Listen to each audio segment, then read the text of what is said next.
प्रिय भक्तों, क्या आपने कभी सोचा है कि पति पत्नी का रिश्ता सच में कितने जन्मों तक रहता है? क्या यह बस एक परंपरा है या आत्मा का कोई गहरा बंधन? अगर पति पत्नी एक दूसरे से प्रेम करते हैं, फिर भी हर बात पर चोट क्यों लगती है? और अगर पति पत्नी एक दूसरे से दूर हो जाते हैं, फिर भी दिल क्यों खिंचता रहता है? कहीं ऐसा तो नहीं कि यह आकर्षण केवल इस जन्म का नहीं, किसी पुराने कर्म के ऋण का संकेत है? और अगर यह रिश्ता कर्मों से जुड़ा है, तो क्या हम अपने व्यवहार से इसका हिसाब बदल सकते हैं? क्या शक, अहंकार और ताने इस रिश्ते को जन्मों तक खींचते हैं? और क्या भरोसा, सम्मान और प्रायश्चित इसे इसी जन्म में पूर्ण बना सकते हैं? आज की इस कथा में माता पार्वती ने कैलाश पर स्वयं महादेव से यही प्रश्न पूछा था कि पति पत्नी का रिश्ता कितने जन्मों तक रहता है।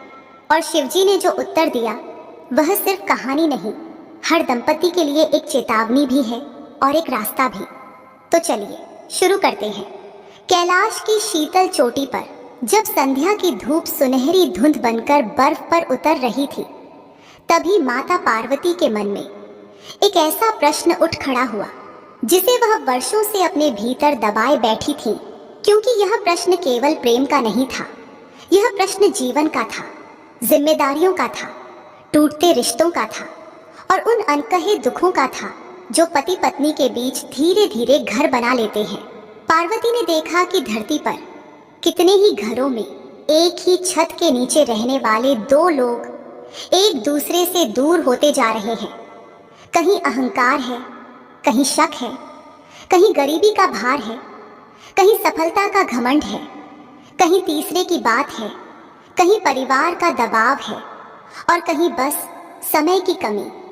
पार्वती ने मन ही मन सोचा कि जब दो आत्माएं विवाह के बंधन में बंधती हैं, तो क्या वे केवल एक जन्म का साथ लिखवा कर आती हैं या यह साथ कई जन्मों तक चलता है?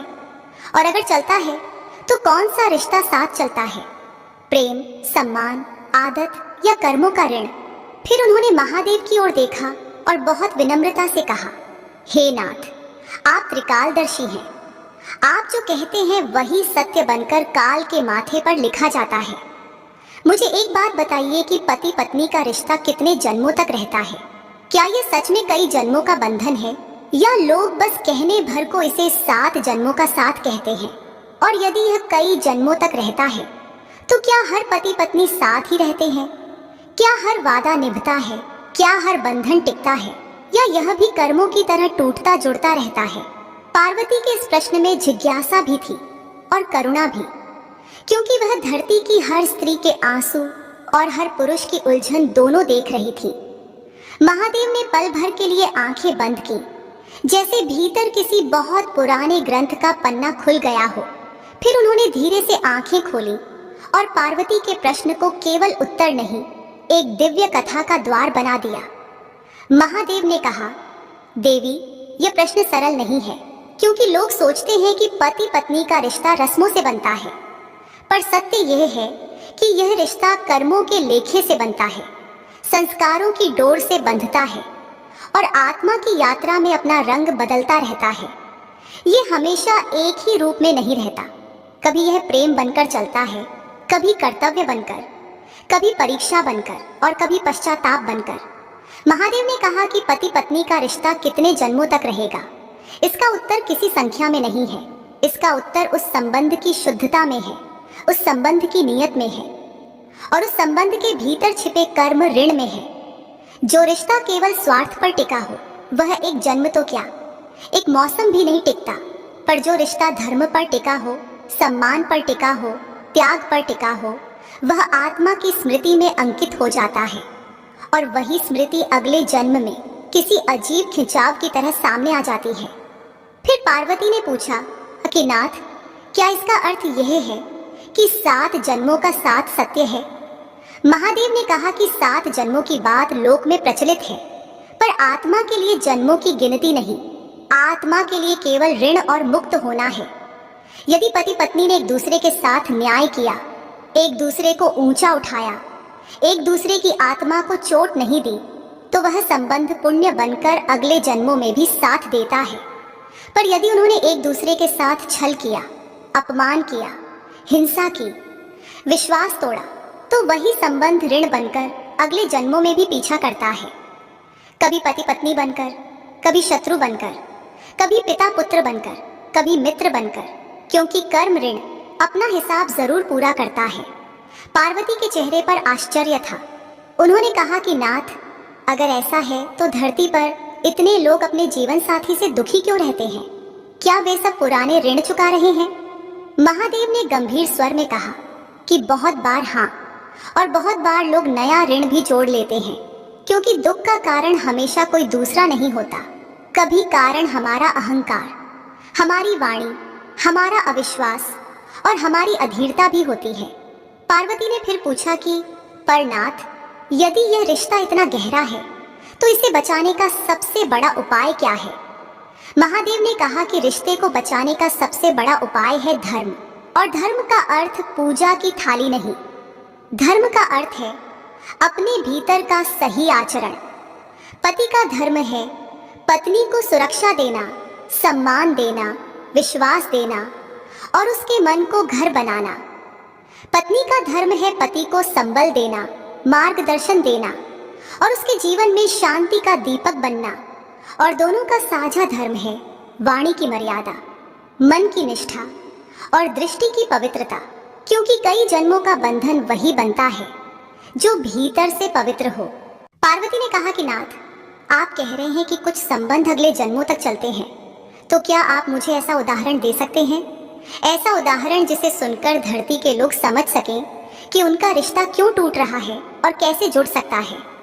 महादेव ने कहा कि देवी, मैं तुम्हें एक ऐसी कथा सुनाता हूँ जो केवल कथा नहीं, कर्मों का दर्पण है।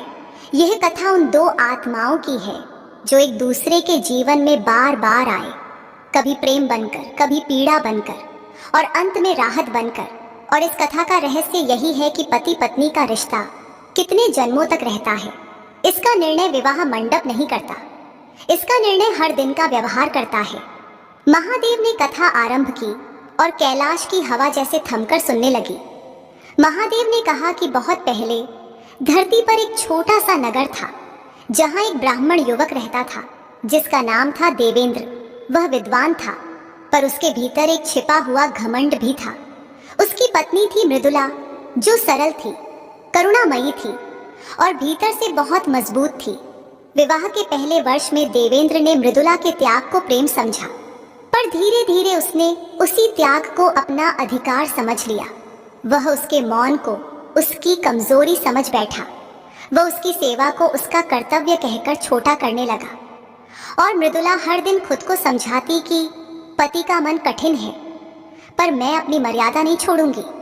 एक दिन देवेंद्र के मन में किसी मित्र ने शक का बीज बो दिया, और शक जब बीज बनता है तो घर नहीं देखता, वह सीधे आत्मा में जड़ें जमाता है। देवेंद्र ने मृदुला पर बिना किसी प्रमाण के उसके चरित्र पर आरोप लगाया। उसने अपने शब्दों से उसे इतना घायल किया कि मृदुला उस रात मंदिर की सीढ़ियों पर बैठकर देर तक रोती रही। उसने भगवान से केवल एक प्रार्थना की कि हे प्रभु, यदि मेरे कर्मों में यह अपमान लिखा है तो मैं सह लूंगी, पर मेरे पति का मन इतना कठोर न हो कि वह दूसरों के कहने पर अपने ही घर की लक्ष्मी को अपवित्र समझ बैठे।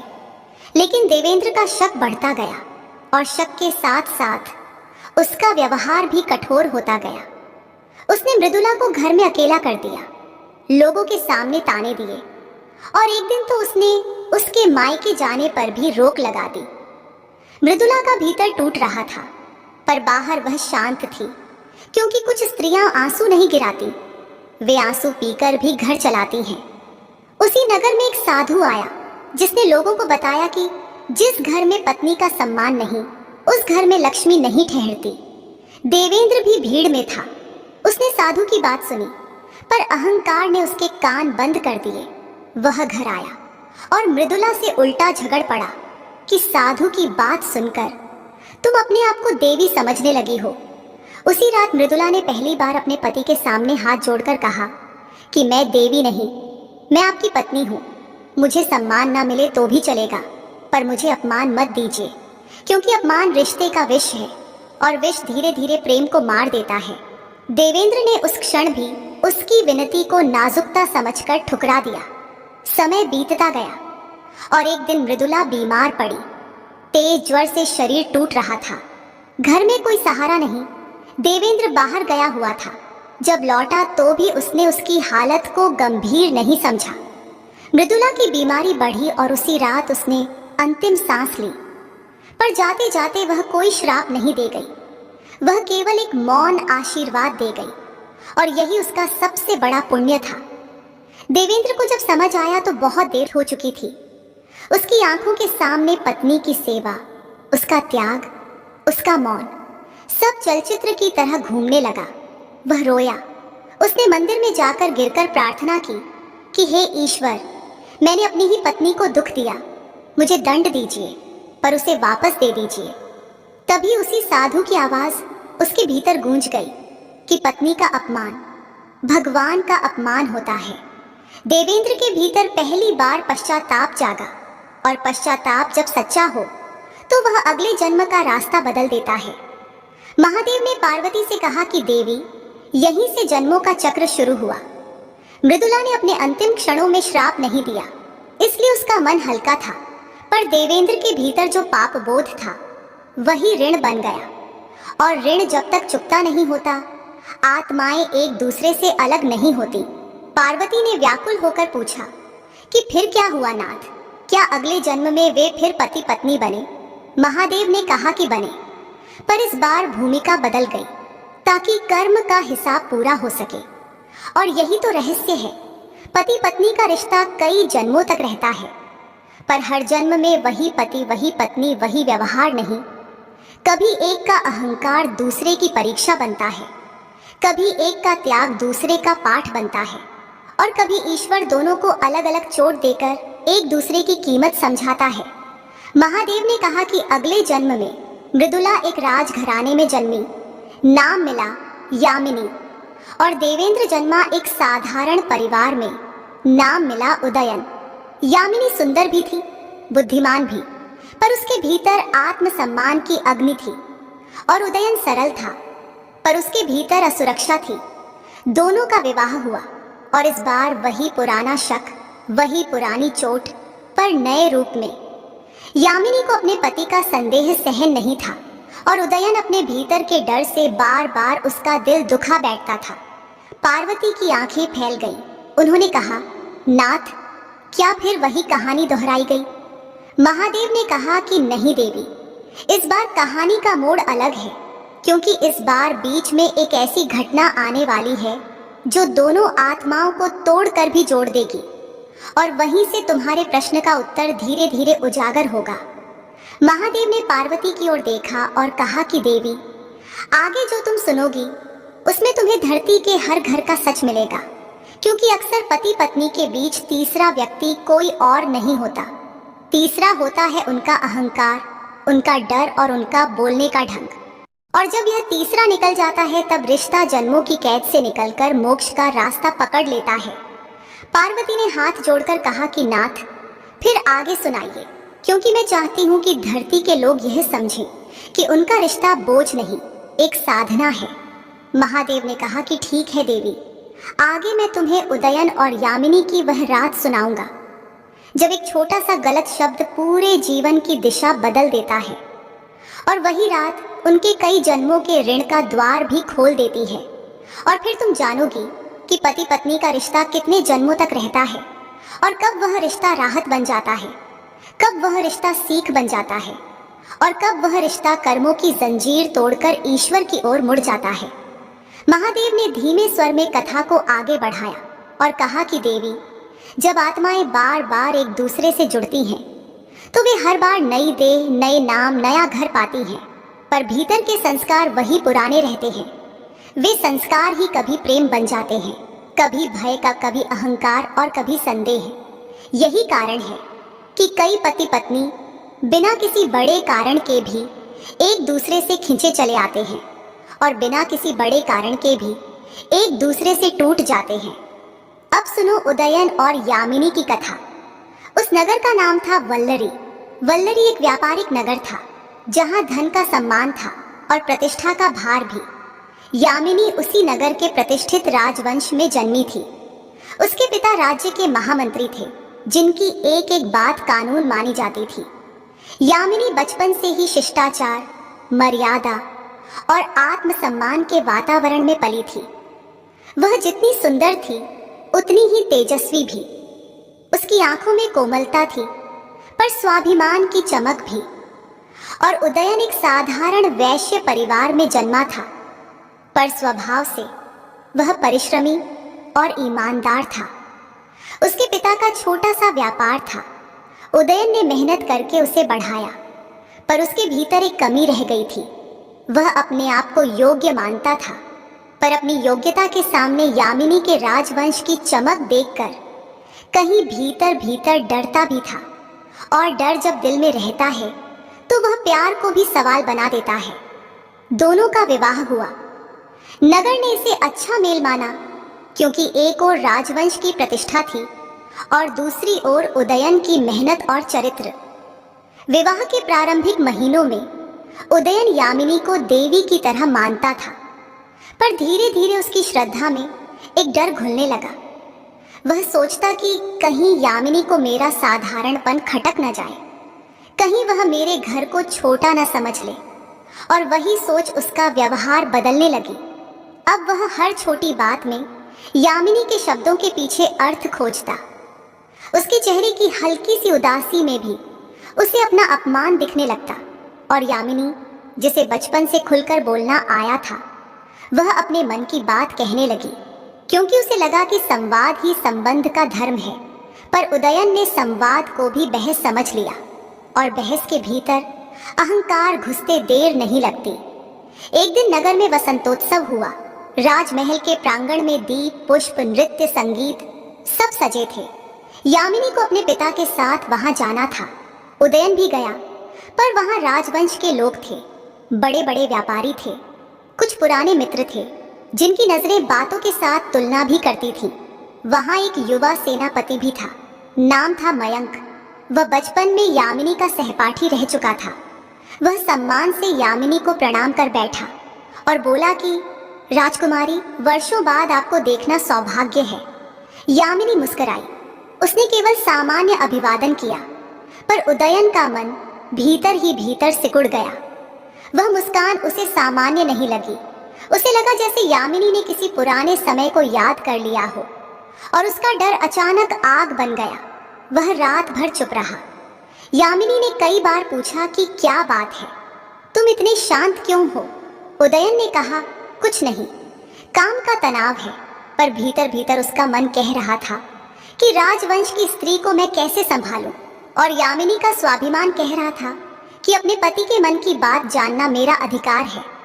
वह बार बार पूछती रही। उदयन बार बार टालता रहा, और यही टालना आगे जाकर घाव बन गया। उस रात वल्लरी नगर में तेज हवा चली। खिड़कियों की किवाड़ बजने लगी, दीपक की लौ डोलने लगी। यामिनी ने उदयन के सामने बैठकर कहा कि देखो, मैं तुम्हारी पत्नी हूँ, मैं तुम्हारी जिम्मेदारी हूँ। तुम्हारा घर मेरा घर है, और मेरा मन तुम्हारा मन। फिर तुम मुझसे छुपाकर क्या रखते हो?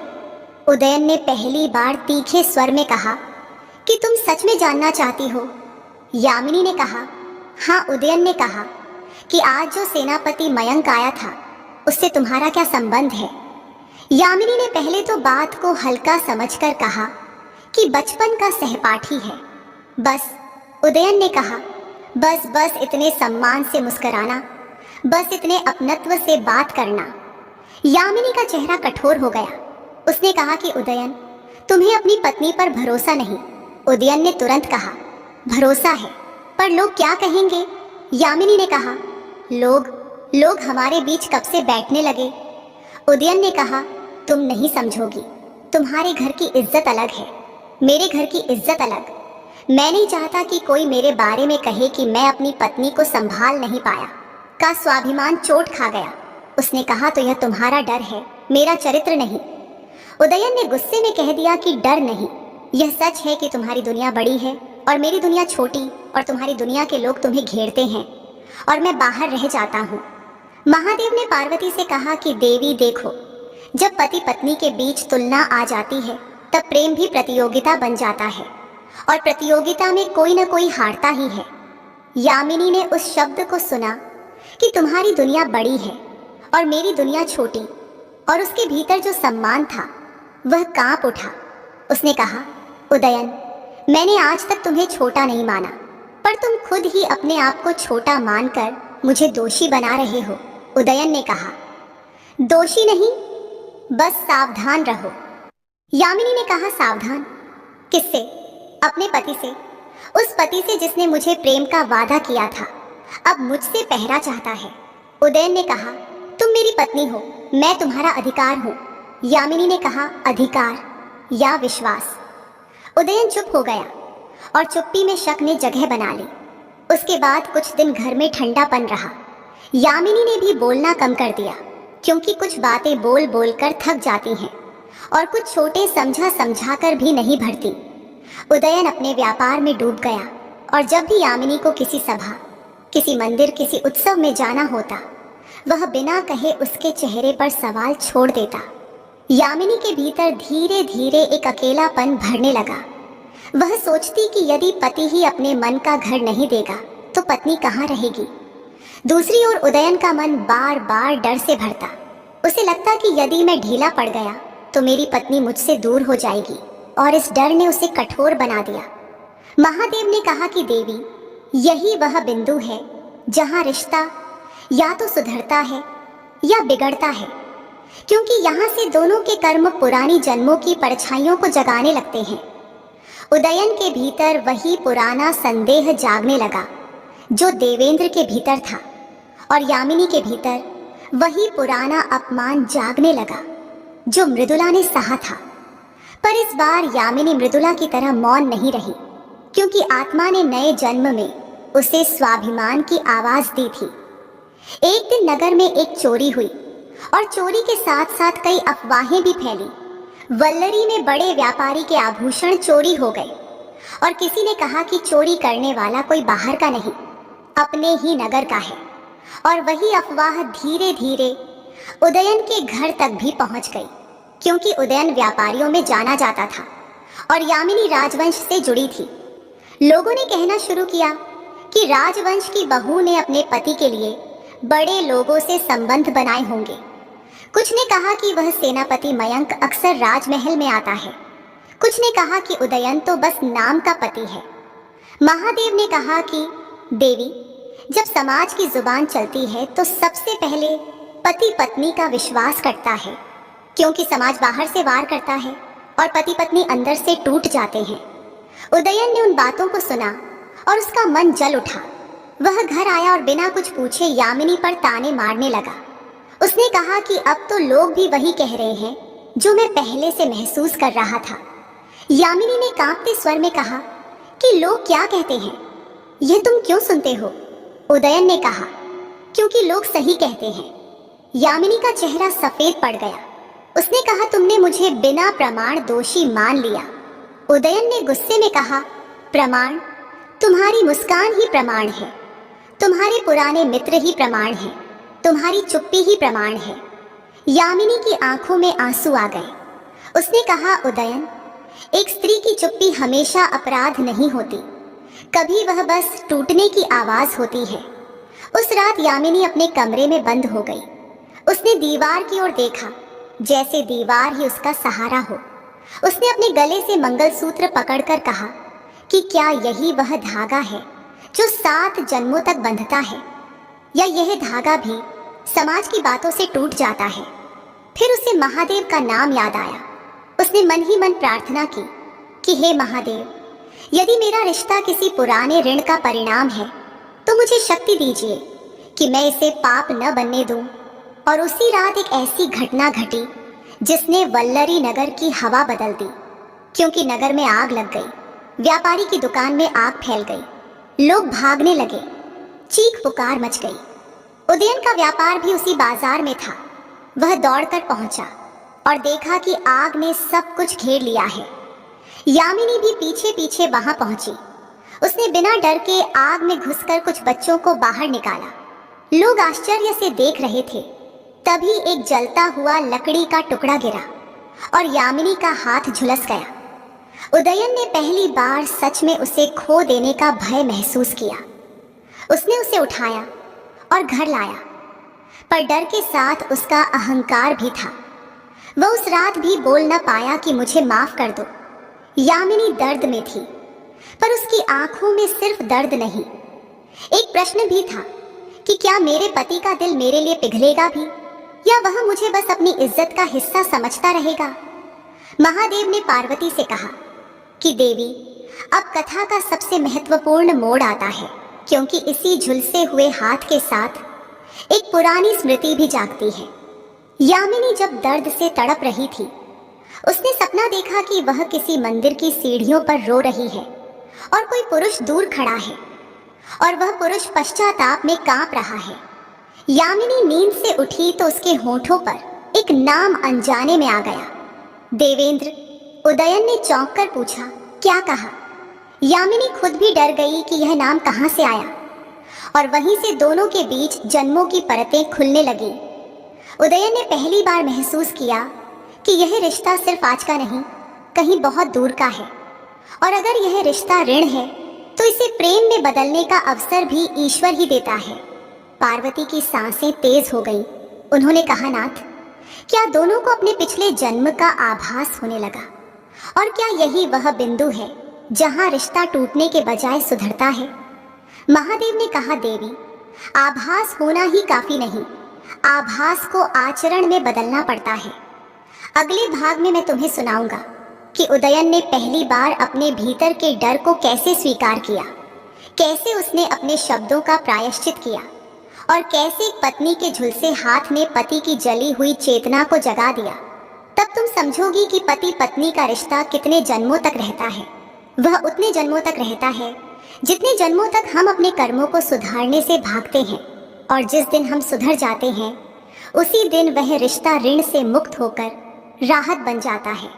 महादेव ने आगे कहा कि देवी, यामिनी का हाथ झुलसा हुआ था, पर उस झुलसे हुए हाथ से जो जलन उठ रही थी वह केवल शरीर की नहीं थी, वह वर्षों पुराने अपमान, संदेह और चुप्पी की भी थी।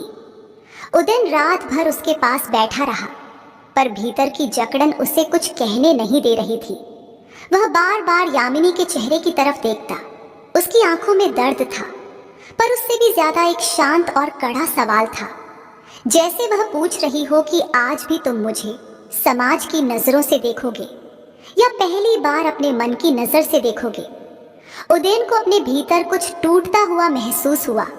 उसे लगा कि वह जितना अपनी इज्जत को बचाने निकला था, उतना ही उसने अपने घर की इज्जत को खरोंच दिया, क्योंकि पति पत्नी का सम्मान सबसे पहले घर के भीतर होता है।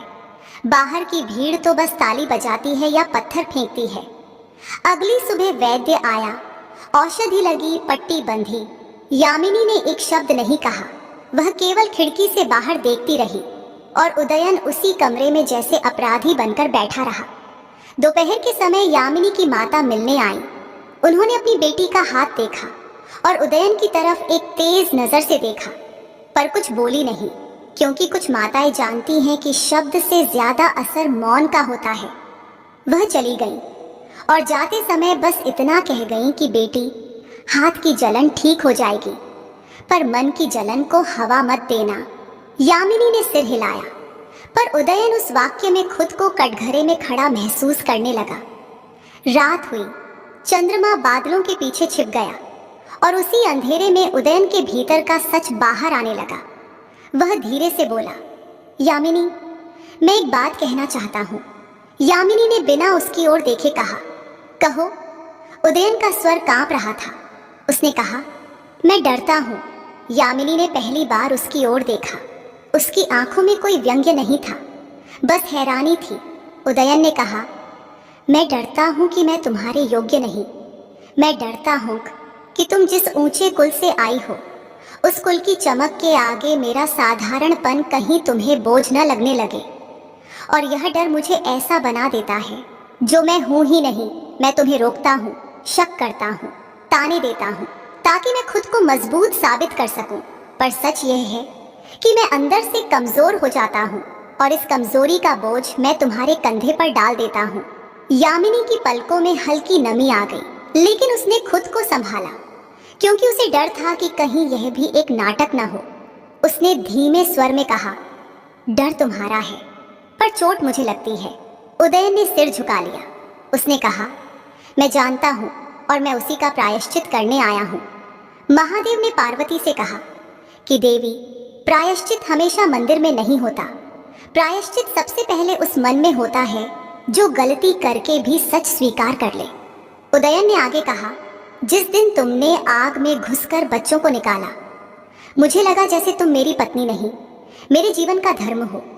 और जब तुम्हारा हाथ झुलसा, तब मुझे पहली बार लगा कि यदि तुम्हें कुछ हो गया तो मेरी इज्जत नहीं, मेरा अस्तित्व मर जाएगा।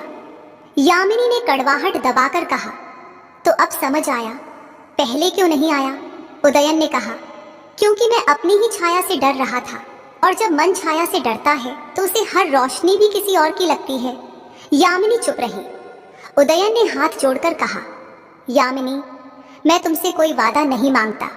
मैं बस इतना चाहता हूं कि तुम मुझे सुधरने का अवसर दो, क्योंकि यदि यह रिश्ता पुराने जन्मों का ऋण है तो मैं इसे इस जन्म में पाप नहीं बनने दूंगा। यामिनी के भीतर कुछ हिल गया, पर वह तुरंत पिघली नहीं, क्योंकि जो स्त्री बार बार टूटती है वह एक बार में भरोसा नहीं करती।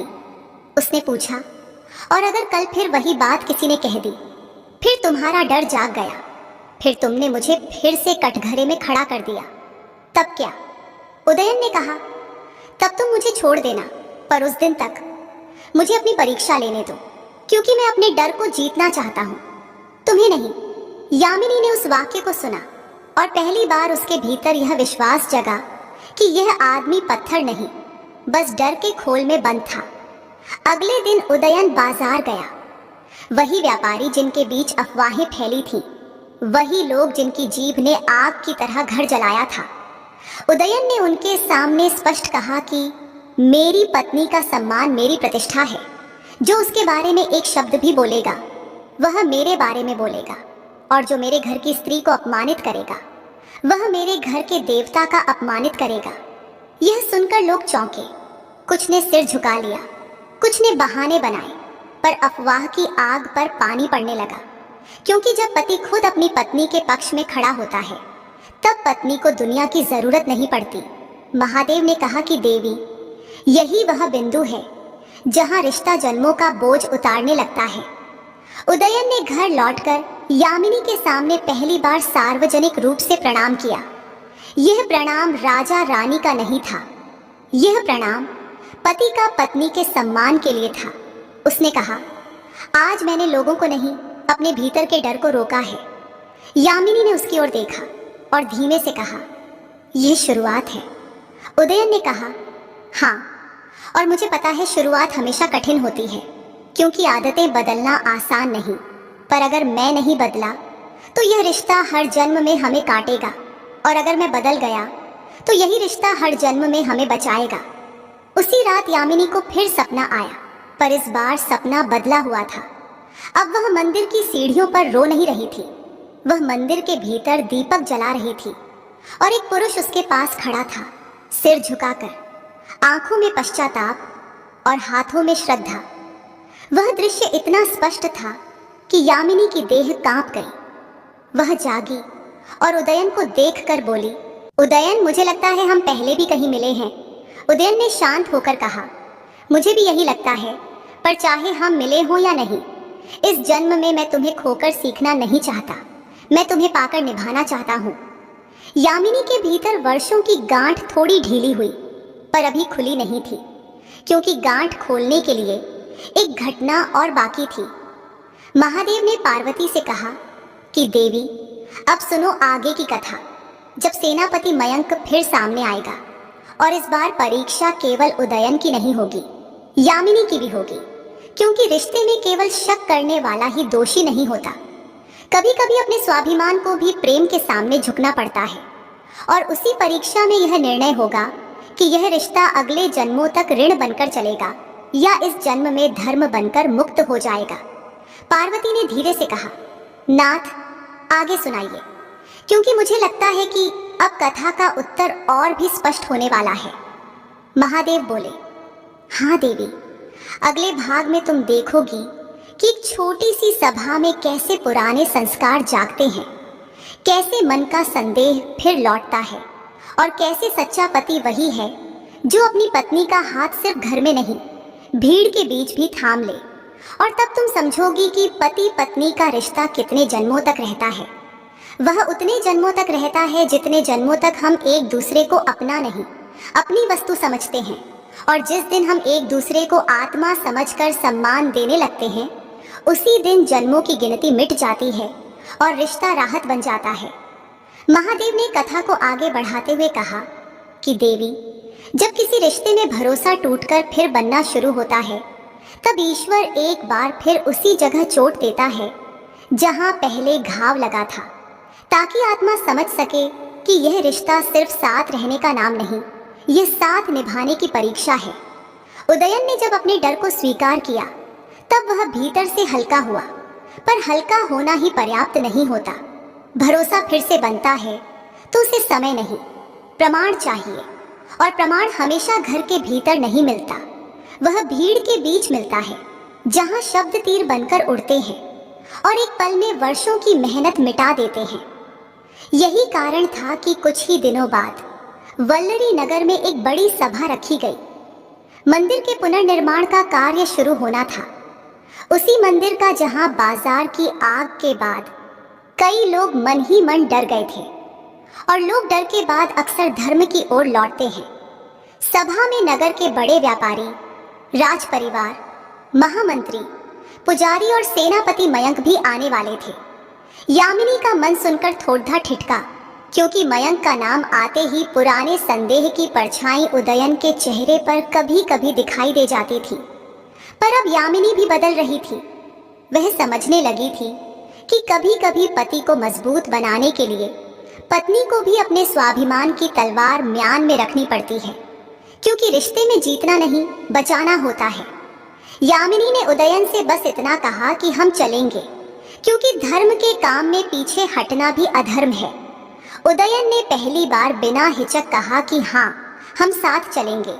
और यह साथ शब्दों का नहीं, कदमों का साथ था। सभा का दिन आया। वल्लरी का वह प्राचीन शिव मंदिर फूलों से सजा था। धूप, चंदन, घंटियों की ध्वनि और लोगों का धीमा मंत्र उच्चारण, सब मिलकर वातावरण को पवित्र बना रहे थे। यामिनी ने अपने हाथ की पट्टी पर कड़ा बांध रखा था। वह पट्टी केवल घाव नहीं छुपा रही थी, वह उसके त्याग की मुहर भी बन चुकी थी। उदयन उसके साथ मंदिर में प्रवेश कर रहा था, और पहली बार उसके मन में गर्व था। यह गर्व कुल का नहीं था, यह गर्व उस स्त्री का था जिसने संकट में किसी का धर्म नहीं छोड़ा। सभा में महामंत्री ने दान की घोषणा की, राजवंश ने भूमि दी, व्यापारियों ने धन दिया, और यामिनी ने अपनी ओर से मंदिर की दीप व्यवस्था के लिए स्वर्ण दान करने की बात कही। लोग सराहने लगे, पर सराहना के पीछे कुछ आंखें फिर भी तिरछी थीं, क्योंकि समाज की आदत होती है, वह किसी स्त्री को ऊंचा देखता है तो उसके चरित्र का कद नापने लगता है। उसी समय मयंक वहां पहुंचा, सेनापति की वेशभूषा में, गंभीर चेहरा और सभ्य व्यवहार। उसने आते ही शिवलिंग के सामने नतमस्तक होकर प्रणाम किया, फिर सभा के बीच राज परिवार को प्रणाम कर यामिनी के पास आया। उसने बहुत संयम से यामिनी को नमस्कार किया और उसके झुलसे हाथ की ओर देखकर चिंता जताई। यामिनी ने शालीनता से केवल धन्यवाद कहा, लेकिन वही क्षण कई लोगों के लिए मसाला बन गया। कुछ फुसफुसाने लगे, कुछ हंसकर आंखों से संकेत करने लगे, और वही फुसफुसाहट उदयन के कानों तक पहुंच गई।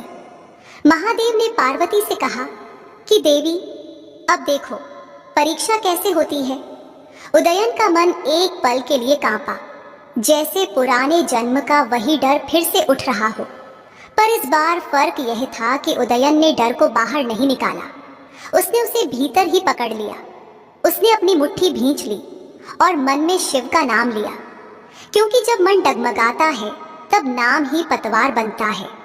यामिनी ने भी उदयन के चेहरे का बदलता रंग देखा। वह समझ गई कि हवा फिर वही दिशा पकड़ रही है।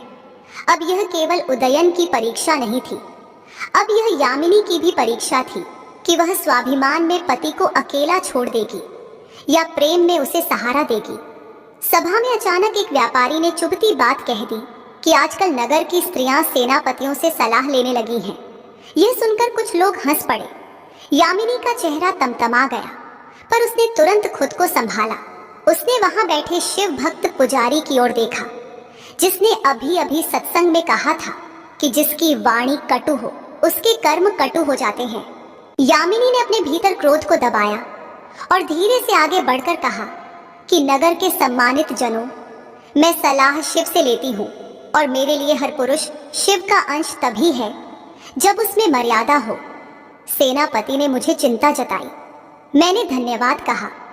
इसमें किसी के मन की गंदगी क्यों उफन रही है?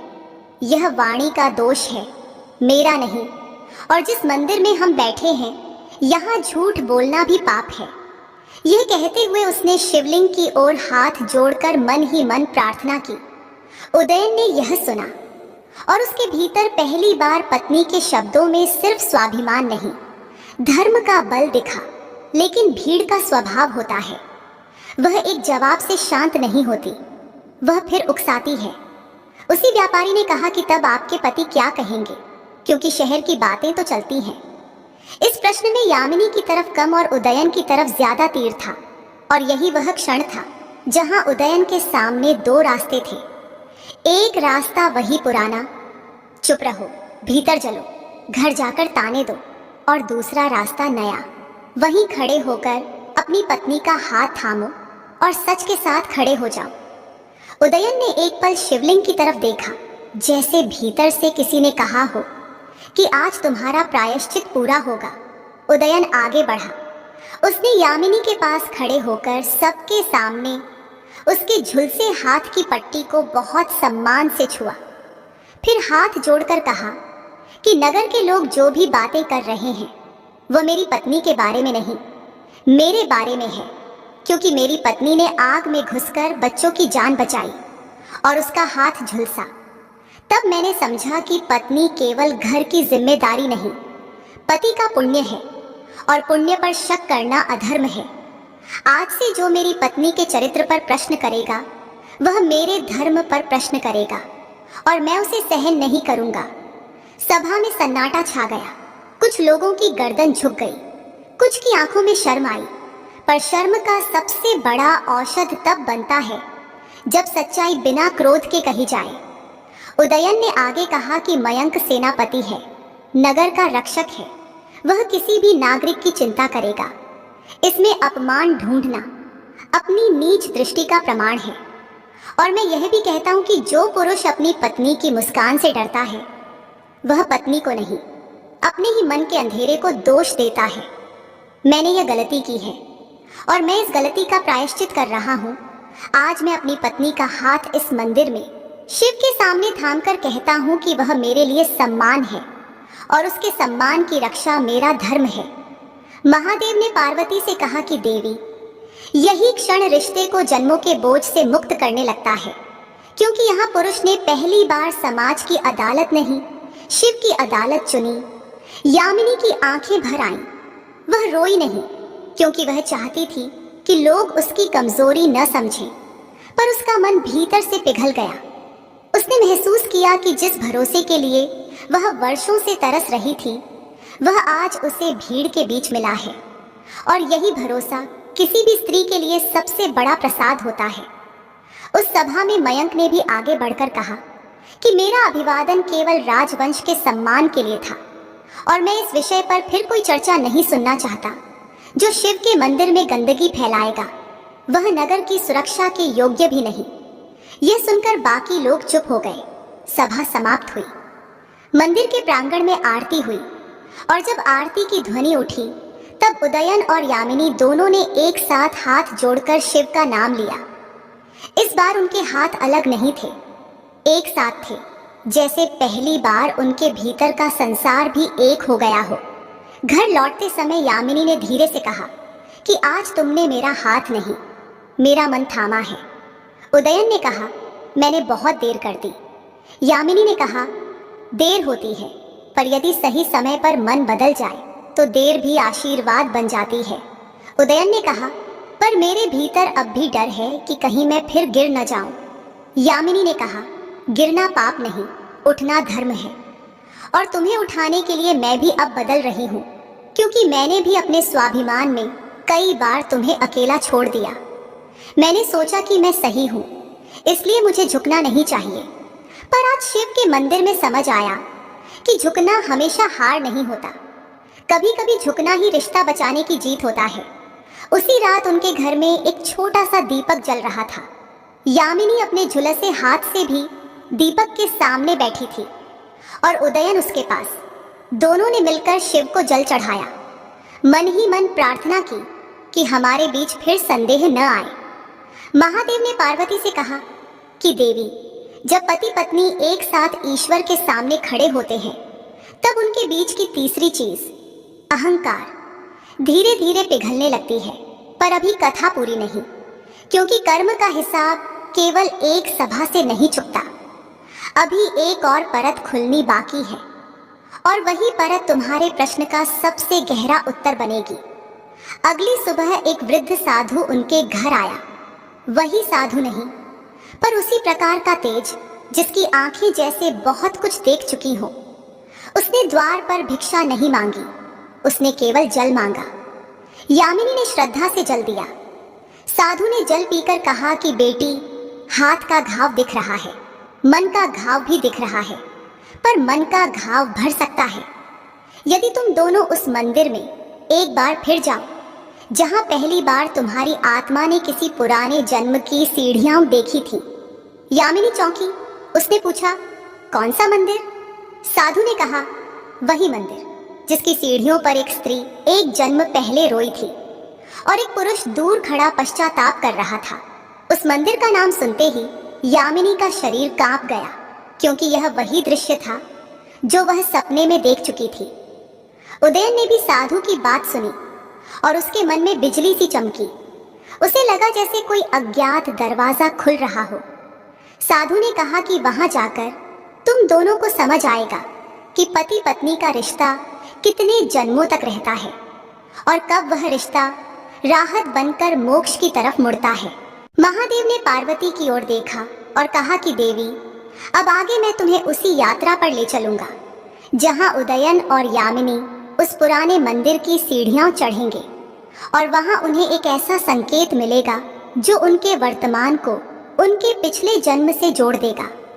महादेव ने गंभीर करुणा के साथ कहा कि देवी, जब साधु ने उस मंदिर का संकेत दिया, तब उदयन और यामिनी दोनों के भीतर एक अजीब सी हलचल उठी, क्योंकि कुछ बातें सुनी नहीं जाती, वे आत्मा में उतरती हैं, और आत्मा जब किसी बात पर कांप उठे तो समझ लेना चाहिए कि वह बात वर्तमान की नहीं, संस्कारों की है। उस दिन उदयन ने व्यापार के सारे काम टाल दिए। यामिनी ने भी अपने मायके जाने की बात स्थगित कर दी। दोनों ने केवल इतना निश्चय किया कि वे उस मंदिर जाएंगे, क्योंकि यदि उनके बीच का संदेह किसी पुराने जन्म की जड़ है, तो उसका समाधान भी किसी पुराने सत्य में छुपा होगा, और सत्य की खोज से बड़ा कोई व्रत नहीं होता। वे भोर होने से पहले निकल पड़े। नगर अभी जागा नहीं था। गलियों में केवल दीपक की बुझती लौ और दूर से आती घंटियों की धीमी ध्वनि थी। यामिनी के हाथ की पट्टी के ऊपर शीत की परत जम रही थी। उदयन ने पहली बार बिना कहे अपना ऊनी शाल उसके कंधे पर डाल दिया। यामिनी ने कुछ नहीं कहा, पर उसके भीतर एक नरमी उतर गई, क्योंकि रिश्ते में कभी कभी सबसे बड़ा संवाद वही होता है जो शब्दों के बिना हो जाए। वह मंदिर नगर से बाहर एक पुराने पीपल के पास था, जैसे समय ने उसे पीछे छोड़ दिया हो। पत्थर की सीढ़ियां घिस चुकी थी, दीवारों पर पुराने दीपों की कालिख थी, और द्वार पर लटकती घंटी की ध्वनि में एक उदासी थी। यामिनी ने जैसे ही पहला कदम सीढ़ी पर रखा, उसके भीतर बिजली सी दौड़ गई। उसे लगा यह कदम पहले भी उठ चुका है। इसी जगह किसी दिन उसने अपने आंसू छुपाए थे। उसका मन डगमगाया। उदयन ने उसका हाथ थाम लिया। यह वही हाथ था जो झुलसा था, और वही हाथ अब उसे सहारा दे रहा था। यामिनी ने उदयन की ओर देखा। उसकी आंखों में संदेह नहीं था, केवल चिंता और संकल्प था। और यामिनी ने पहली बार अनुभव किया कि जब पति का हाथ सच्चे भाव से थाम ले तो पत्नी का मन भी देवालय बन जाता है। मंदिर के भीतर एक वृद्ध पुजारी बैठा था। सफेद दाढ़ी, शांत आंखें और माथे पर चंदन की पतली रेखा। उसने दोनों को देखते ही कहा कि तुम वही हो जिनकी प्रतीक्षा थी। यामिनी चौंकी। उदयन ने पूछा, आप हमें जानते हैं? पुजारी ने धीमे स्वर में कहा कि मैं तुम्हें देह से नहीं जानता, मैं तुम्हें तुम्हारे कर्म से पहचानता हूँ। जिस दिन यह मंदिर पहली बार तुम्हारे आंसुओं का साक्षी बना था, उसी दिन इसकी दीवारों ने एक संकल्प सुना था और वही संकल्प आज तुम्हें वापस खींच लाया है। यामिनी का चेहरा फीका पड़ गया। उसने पूछा, कौन सा संकल्प? पुजारी ने कहा कि एक स्त्री ने इसी सीढ़ी पर बैठकर बिना किसी शाप के यह प्रार्थना की थी कि उसके पति का मन कठोर न रहे, और उसी पति ने भीतर जाकर शिव के सामने गिरकर प्रायश्चित की आग में खुद को जलाया था। और शिव ने उसके मन में एक ही वाक्य लिखा था कि जो अपमान तुमने दिया है उसका हिसाब प्रेम बनकर ही चुकाना होगा, क्योंकि अपमान का दंड केवल दुख नहीं, सीख भी होता है। उदयन का शरीर सिहर गया। यामिनी के हाथ कांपने लगे। उसे अचानक वही सपना याद आया। मंदिर की सीढ़ियां, रोती हुई स्त्री, दूर खड़ा पुरुष और भीतर जलता दीपक। उसने धीमे स्वर में पूछा, क्या वह स्त्री मैं थी? पुजारी ने कहा, देह बदलती है बेटी, पर करुणा वही रहती है, और करुणा का संस्कार पहचान में आ जाता है। उदयन ने पूछा, और वह पुरुष? पुजारी ने उदयन के चेहरे पर देर तक देखा, फिर कहा, पुरुष वही था, पर उस दिन उसके भीतर अहंकार था। आज उसके भीतर भय है, और भय से होकर ही विनम्रता आती है। यह अच्छा संकेत है, क्योंकि अहंकार रिश्ते को तोड़ता है और भय रिश्ते को बचाने की कोशिश करता है। पर भय भी तब तक ठीक है जब तक वह भरोसे को खा न जाए। इसलिए शिव ने तुम्हें यहाँ बुलाया है ताकि भय भरोसे में बदल सके। पुजारी उन्हें गर्भगृह के पीछे एक छोटी सी दीवार के पास ले गया। वहां पुराने पत्थर पर हल्का सा लेख था। समय ने उसे घिस दिया था, पर शब्द अभी भी सांस ले रहे थे। पुजारी ने कहा, इसे ध्यान से देखो। उदयन ने देखा तो उसमें एक नाम उभरा, मृदुला, और उसके नीचे लिखा था कि जिसने मौन में भी धर्म नहीं छोड़ा, उसने अपने पति के लिए शाप नहीं चुना, उसने सुधार का मार्ग चुना, और उसी के कारण उसका संबंध अगले जन्म में भी साथ आया। यामिनी की आंखों से आंसू बह निकले। उसे लगा जैसे उसके भीतर की कोई गांठ खुद ही खुल रही हो। पुजारी ने फिर दूसरी ओर इशारा किया। वहां एक और नाम था, देवेंद्र, और नीचे लिखा था कि जिसने देर से ही सही पर पश्चाताप को स्वीकार किया, उसे ईश्वर ने दूसरा अवसर दिया ताकि वह उस स्त्री को सम्मान लौटाकर अपना ऋण प्रेम में बदल सके। उदयन की पलकों में भी नमी आ गई। उसके भीतर कोई पुरानी स्मृति उठी, जैसे उसने किसी रात इस मंदिर में सिर पटक कर रोते हुए कहा हो कि मुझे एक मौका दे दो। और उसी स्मृति के साथ उसके भीतर यह भी स्पष्ट हो गया कि उसका संदेह केवल वर्तमान की असुरक्षा नहीं, पुराने जन्म की गलती का डर भी है। वह डर कि कहीं फिर वही गलती न हो जाए, और यही डर उसे कठोर बनाता रहा। यामिनी वहीं बैठ गई, उसी सीढ़ी पर जहां कभी वह रोई थी, पर आज वह रोते हुए भी अकेली नहीं थी। उदयन उसके पास बैठ गया। उसने धीरे से कहा, यदि सच में यह वही सीढ़ी है तो मैं आज यहाँ एक नई प्रार्थना करना चाहता हूँ। यामिनी ने पूछा, कैसी प्रार्थना? उदयन ने कहा, मैं शिव से यह नहीं मांगता कि हमारा रिश्ता हमेशा सुखी रहे। मैं यह मांगता हूँ कि मेरे भीतर इतना सत्य रहे कि मैं तुम्हें कभी शक की आग में न जलाऊं, क्योंकि तुमने अपने हाथ की आग सह ली। अब तुम्हारे मन की आग नहीं सहनी चाहिए। यामिनी की सांस रुक गई। उसने पहली बार उदयन की बात में नाटक नहीं, इतना कठोर न हो कि मैं तुम्हारे डर को समझे बिना तुम्हें अकेला छोड़ दूं, क्योंकि मैंने भी तुम्हें कई बार अपने मौन से दंड दिया है, और दंड रिश्ते को सुधारता नहीं, वह बस दूरी बढ़ाता है। पुजारी ने दोनों के सिर पर हाथ रखा और कहा कि अब सुनो इस मंदिर का नियम। यहाँ जो भी दंपति आता है उसे एक छोटा सा व्रत करना होता है। व्रत उपवास का नहीं, व्रत व्यवहार का अगले 40 दिन तक तुम दोनों कोई भी बात मन में दबाकर नहीं रखोगे, पर बात ऐसे भी नहीं करोगे कि शब्द चोट बन जाए। तुम्हारी वाणी में सत्य होगा, पर सत्य में कटुता नहीं। और जब भी झगड़ा हो तो शिवलिंग के सामने एक साथ जल चढ़ाकर एक दूसरे के लिए एक एक वाक्य में प्रार्थना करोगे, अपने लिए नहीं, एक दूसरे के लिए। क्योंकि जब पति पत्नी एक दूसरे के लिए प्रार्थना करने लगते हैं तब उनके बीच का अहंकार गलने लगता है। यामिनी ने सिर झुकाया, उदयन ने भी सिर झुकाया। दोनों ने गर्भगृह में जाकर जल चढ़ाया, घंटी बजाई और आरती की लौ में अपने भीतर की परछाइयों को पिघलते हुए देखा। मंदिर से लौटते समय रास्ते में एक छोटा सा तालाब था, ठंडी हवा, शांत पानी और दूर उगता सूरज।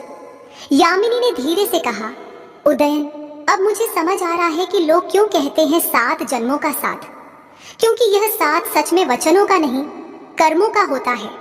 उदयन ने कहा, और मुझे समझ आ रहा है कि यह रिश्ता जितने जन्मों तक चलता है वह हमारे सीखने में लगी देरी की वजह से चलता है।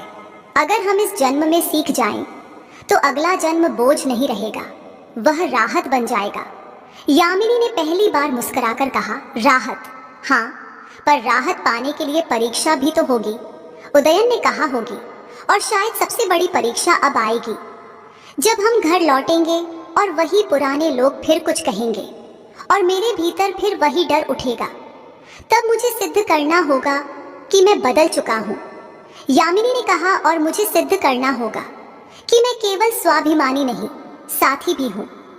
महादेव ने कैलाश पर पार्वती की ओर देखा और कहा कि देवी, अब तुमने देख लिया, ये रिश्ता किसी संख्या से तय नहीं होता। ये तय होता है कि पति पत्नी अपने पुराने ऋण को कब प्रेम में बदलते हैं। पर अभी कथा पूरी नहीं, क्योंकि व्रत शुरू होते ही कर्म भी अपनी आखिरी चाल चलता है। अगले भाग में तुम सुनोगी कि उन 40 दिनों के भीतर एक ऐसी घटना घटी जिसने उदयन और यामिनी के सारे संकल्प को हिला दिया। और वहीं से पता चलेगा कि जन्मों तक चलने वाला रिश्ता राहत कब बनता है, जब दोनों एक दूसरे को सुधारने के लिए नहीं, संभालने के लिए चुनते हैं।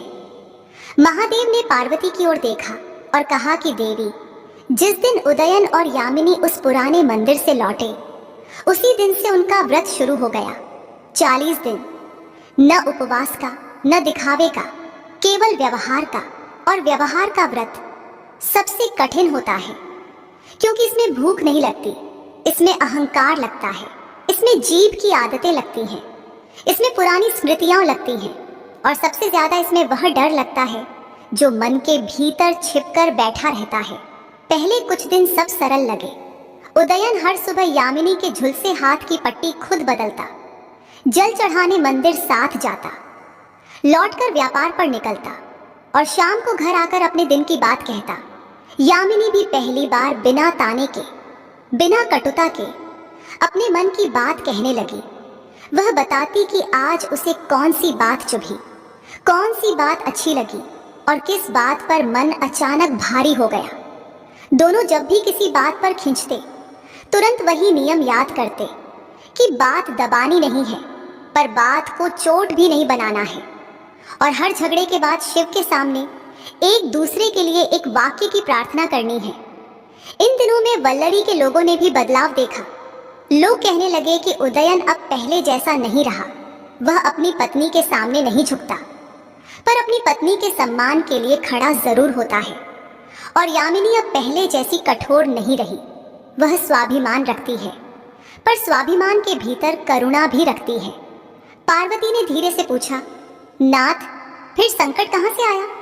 महादेव ने कहा, देवी, संकट बाहर से नहीं आता, संकट अक्सर उसी दरवाजे से आता है जहां से पहले दुख आया था, ताकि आत्मा यह सिद्ध करे कि उसने सच में सीख लिया है या बस कुछ दिनों के लिए सुधर गई है।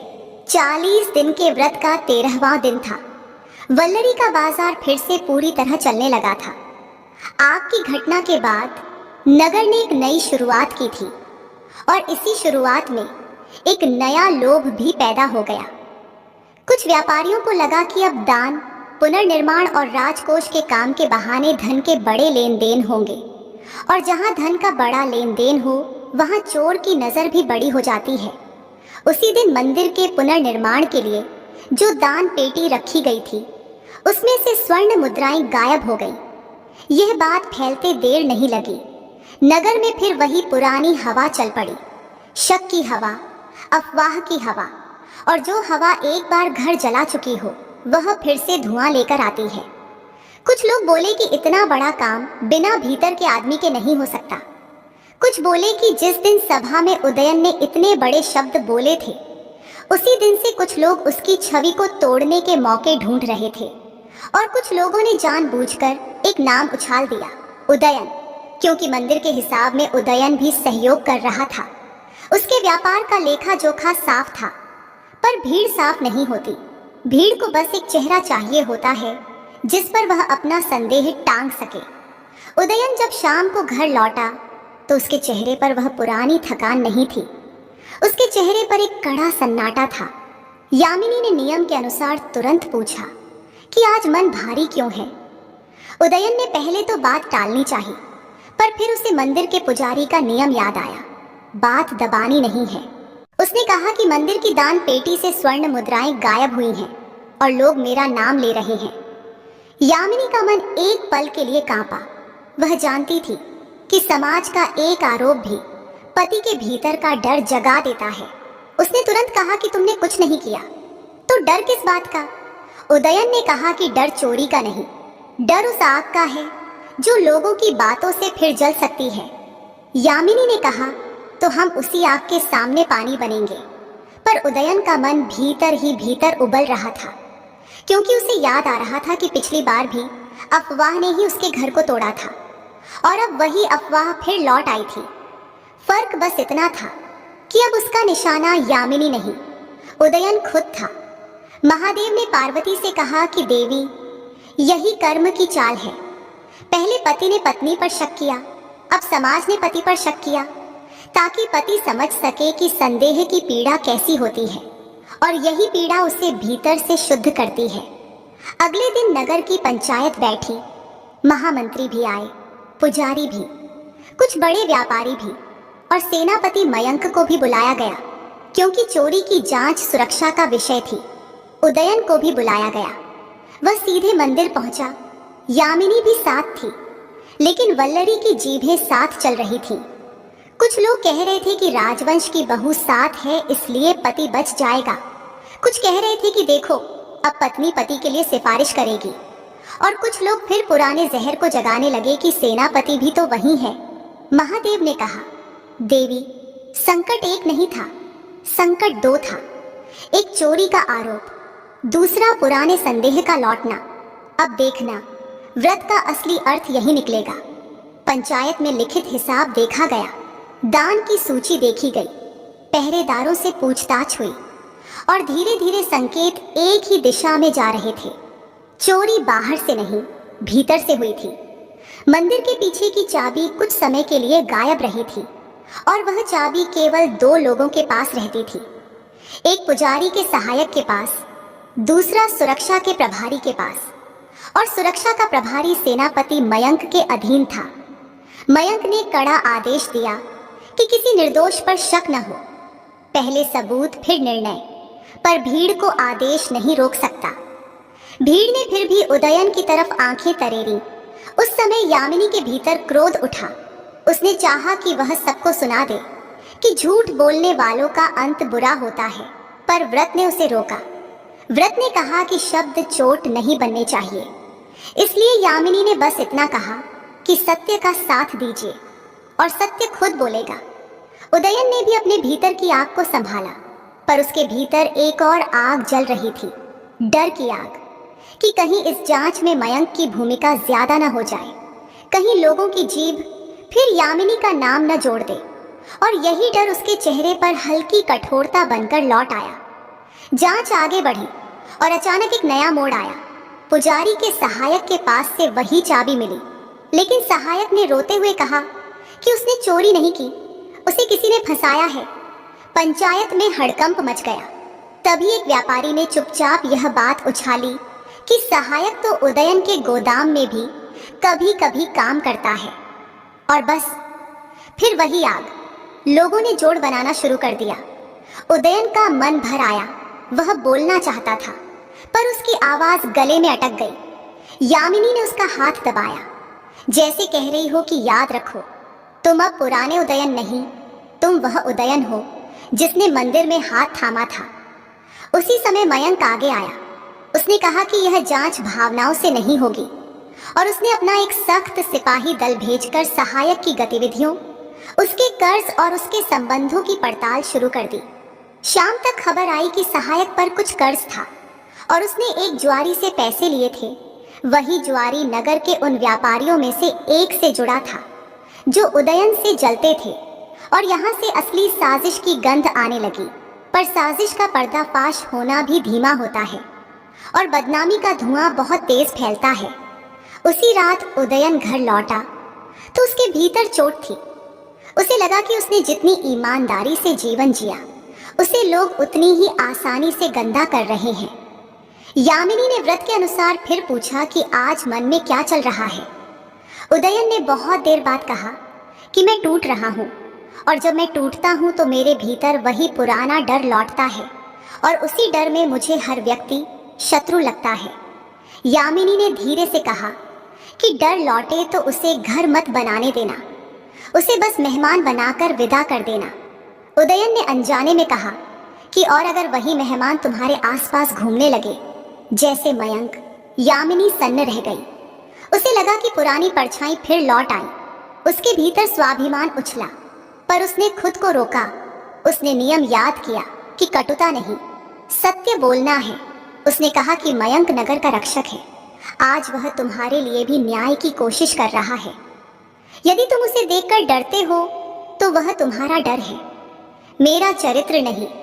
उदयन की आंखें झुक गईं। वह समझ गया कि उसने वही पुरानी गलती के दरवाजे पर दस्तक दे दी है। उसने तुरंत कहा कि मैं फिर वही शब्द नहीं बोलना चाहता, इसलिए मैं अभी शिव के सामने जाना चाहता हूँ। यामिनी ने कहा चलो, और दोनों रात के समय मंदिर गए। घंटी की धीमी ध्वनि में उदयन ने शिवलिंग के सामने मन ही मन कहा कि हे महादेव, मुझे इस परीक्षा में गिरने मत देना, मेरी जुबान को रोक देना, मेरे मन को शांत कर देना। और यामिनी ने मन ही मन कहा कि हे महादेव, मेरे पति को न्याय दिलाइए और मेरे भीतर इतनी शक्ति दीजिए कि मैं उसके डर को अपमान न समझूं, उसे उपचार समझूं। पर देवी, असली तूफान अभी बाकी था। महादेव ने आगे कहा कि अगले दिन सुबह उदयन के गोदाम पर छापा पड़ा। कुछ कागजों में हेर फेर का आरोप लगाया गया, और कुछ लोगों ने यह दिखाने की कोशिश की कि मंदिर की चोरी का धन उदयन के व्यापार में घूम रहा है। उदयन को पंचायत ने रोककर पूछताछ के लिए बैठा लिया। नगर में यह खबर आग की तरह फैल गई। यामिनी के मायके में भी हलचल मच गई। महामंत्री ने अपनी बेटी को संदेश भेजा कि वह तुरंत राजमहल आ जाए, क्योंकि अब मामला प्रतिष्ठा का है, और यदि प्रतिष्ठा का भय बीच में आ गया तो रिश्ता फिर से उसी पुराने मोड़ पर लौट सकता है। यामिनी के सामने दो धर्म खड़े थे, एक मायके की प्रतिष्ठा, दूसरा पति का साथ। और वह समझ गई कि विवाह का असली अर्थ यही है, जब पत्नी अपने पति को दोषी मानकर नहीं, न्याय के योग्य मानकर उसके साथ खड़ी हो। वह राजमहल नहीं गई, वह सीधे पंचायत पहुंची। पर पंचायत में बैठे कुछ लोगों ने ताना मारा कि अब राजवंश की बहू बचाने आई है, और उसी ताने के बीच मयंक ने भी कहा कि मामले की जांच तेज करनी होगी, और यदि साजिश साबित हुई तो दोषियों को दंड मिलेगा।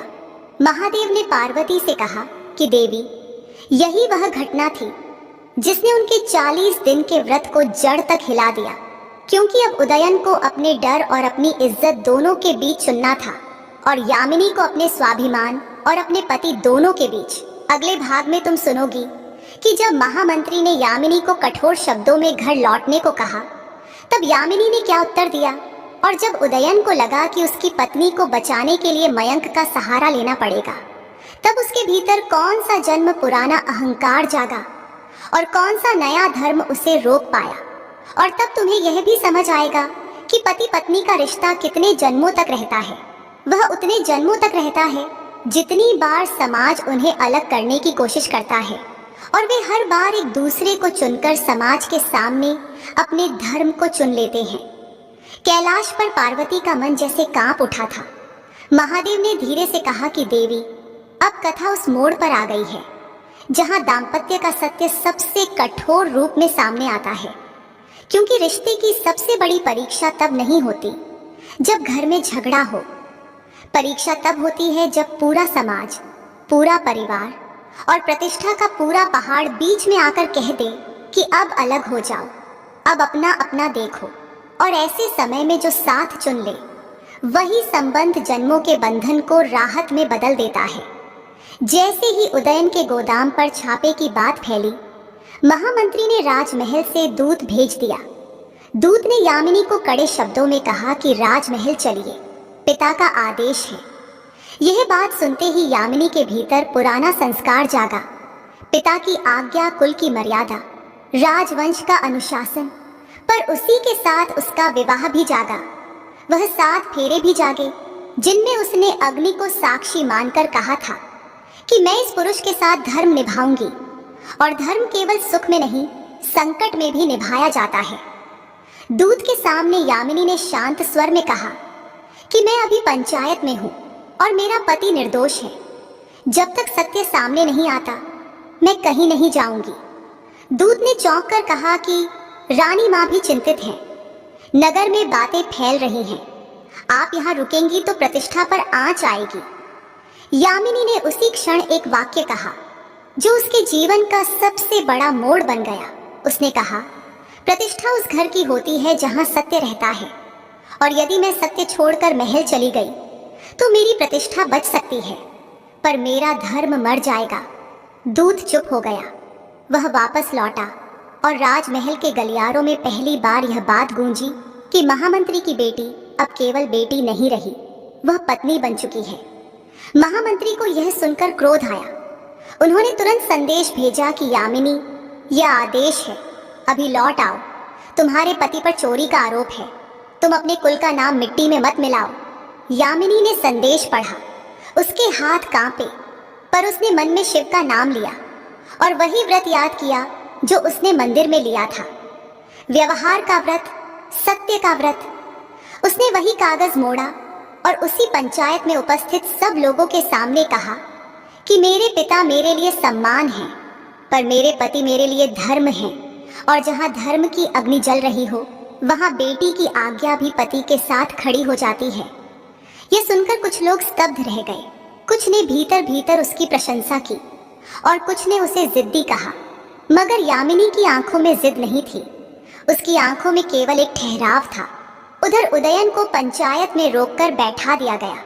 पूछताछ चल रही थी, कागज उलटे जा रहे थे, कुछ खातों में सच में हेरफेर दिखाने की कोशिश की गई थी, और यही सबसे बड़ा खतरा था, क्योंकि साजिश यदि कागज पर दिख जाए तो निर्दोष भी दोषी लगता है। उदयन भीतर से टूट रहा था। उसे लगा कि उसका सारा जीवन, उसकी मेहनत, उसकी ईमानदारी सब एक आरोप के नीचे दब जाएगी। और जैसे ही वह टूटता, उसके भीतर वही पुराना डर जागता, वही डर जो उसे शक करने वाला बनाता था। वह डर कि मैं हार जाऊंगा, मैं छोटा पड़ जाऊंगा। और उसी डर के बीच उसे एक विचार चुभा, यदि इस जांच में सेनापति मयंक मदद कर सकता है तो क्या मुझे उससे मदद लेनी चाहिए? पर मदद लेना भी उसके अहंकार को चोट दे रहा था, क्योंकि उसे लगता कि यदि मैं मयंक का सहारा लूंगा तो लोग कहेंगे कि राजवंश के सेनापति ने राजवंश की बहू के पति को बचा लिया, और यही बात फिर यामिनी के सम्मान पर कीचड़ बन जाएगी।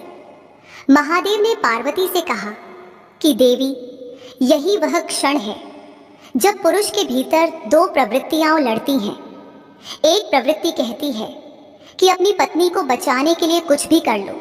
दूसरी प्रवृत्ति कहती है कि अपनी पत्नी की गरिमा पर दाग न लगे, इसलिए कुछ भी मत लो।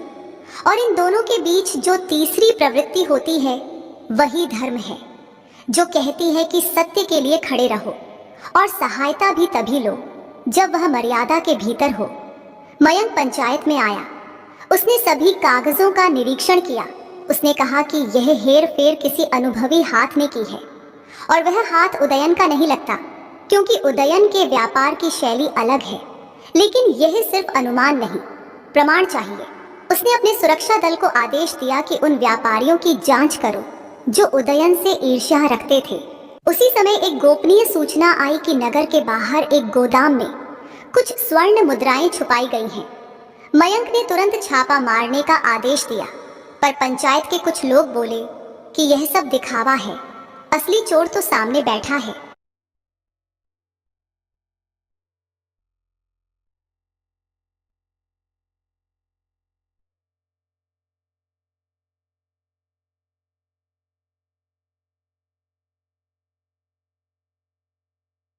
उनका संकेत उदयन की ओर था।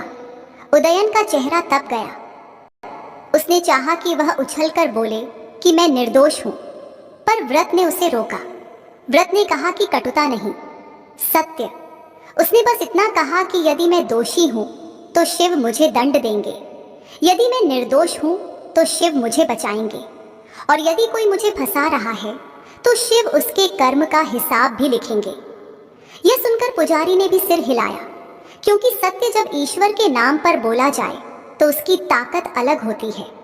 लेकिन देवी, असली संकट भीतर ही भीतर बढ़ रहा था। महादेव ने कहा, क्योंकि उदयन के मन में एक पल के लिए यह शक उठा कि कहीं मयंक यह सब यामिनी के कारण तो नहीं कर रहा, और जैसे ही यह शक उठा, उदयन का चेहरा बदल गया। यामिनी ने उसके चेहरे की परछाई देख ली। उसे समझ आ गया कि आग फिर लौटने लगी है। उसने तुरंत उसके पास जाकर बहुत धीमे स्वर में कहा कि उदयन, आज यदि तुमने अपने भीतर उस पुराने शक को जगह दी तो यह सिर्फ मेरा नहीं, तुम्हारा भी पतन होगा। और यही वह वाक्य था जिसने उदयन को झकझोर दिया। उदयन ने बिना कुछ बोले बस आंखें बंद की, और भीतर ही भीतर मृदुला का नाम उसकी आत्मा में गूंज गया। उसे याद आया कि एक जन्म पहले उसने इसी तरह बिना प्रमाण के शक किया था, और उसी शक ने उसे जीवन भर पछतावा दिया था। उसने अपने भीतर कहा, नहीं, मैं इस जन्म में वही गलती नहीं करूंगा। मैं सहायता को भी शक नहीं बनाऊंगा, मैं न्याय को भी अपनी पत्नी के चरित्र से नहीं जोड़ूंगा। और उसने आंखें खोलकर यामिनी की ओर देखा। उसकी आंखों में पहली बार वही विनम्रता थी जो पश्चाताप से आती है। उसने बहुत धीमे स्वर में कहा, माफ करना, मेरा मन फिर डगमगाया था। यामिनी ने उसके हाथ को हल्के से दबाया और कहा, डगमगाना स्वाभाविक है, गिरना नहीं। उधर राजमहल से महामंत्री स्वयं आ गए, उनके साथ सैनिक, और उनके चेहरे पर क्रोध। उन्होंने पंचायत के बीच आते ही कहा कि यह मेरी बेटी का मामला है, मैं उसे अभी अपने साथ ले जाऊंगा। यह सुनकर यामिनी के पैरों तले जमीन हिल गई। पिता की कठोरता उसके लिए नई नहीं थी, पर इतनी सार्वजनिक कठोरता उसके लिए पहली बार थी। महामंत्री ने यामिनी से कहा, घर चलो अभी। यामिनी ने धीरे से कहा, पिताजी, मेरे पति निर्दोष हैं। महामंत्री ने कहा, निर्दोष या दोषी का फैसला बाद में होगा, अभी तुम अपने कुल को बचाओ। यामिनी ने एक सांस ली, फिर कहा, कुल तब बचता है जब बेटी का धर्म बचता है, और मेरा धर्म मेरे पति के साथ है। महामंत्री ने क्रोध में कहा, तो तुम्हें पति प्यारा है, पिता नहीं। यह सुनकर यामिनी की आंखें भर आईं, पर उसने रोया नहीं। उसने कहा, पिताजी, आप मेरे लिए छाया हैं, पर मेरा पति मेरे लिए धूप है, और छाया धूप के सामने नहीं, धूप के साथ चलती है।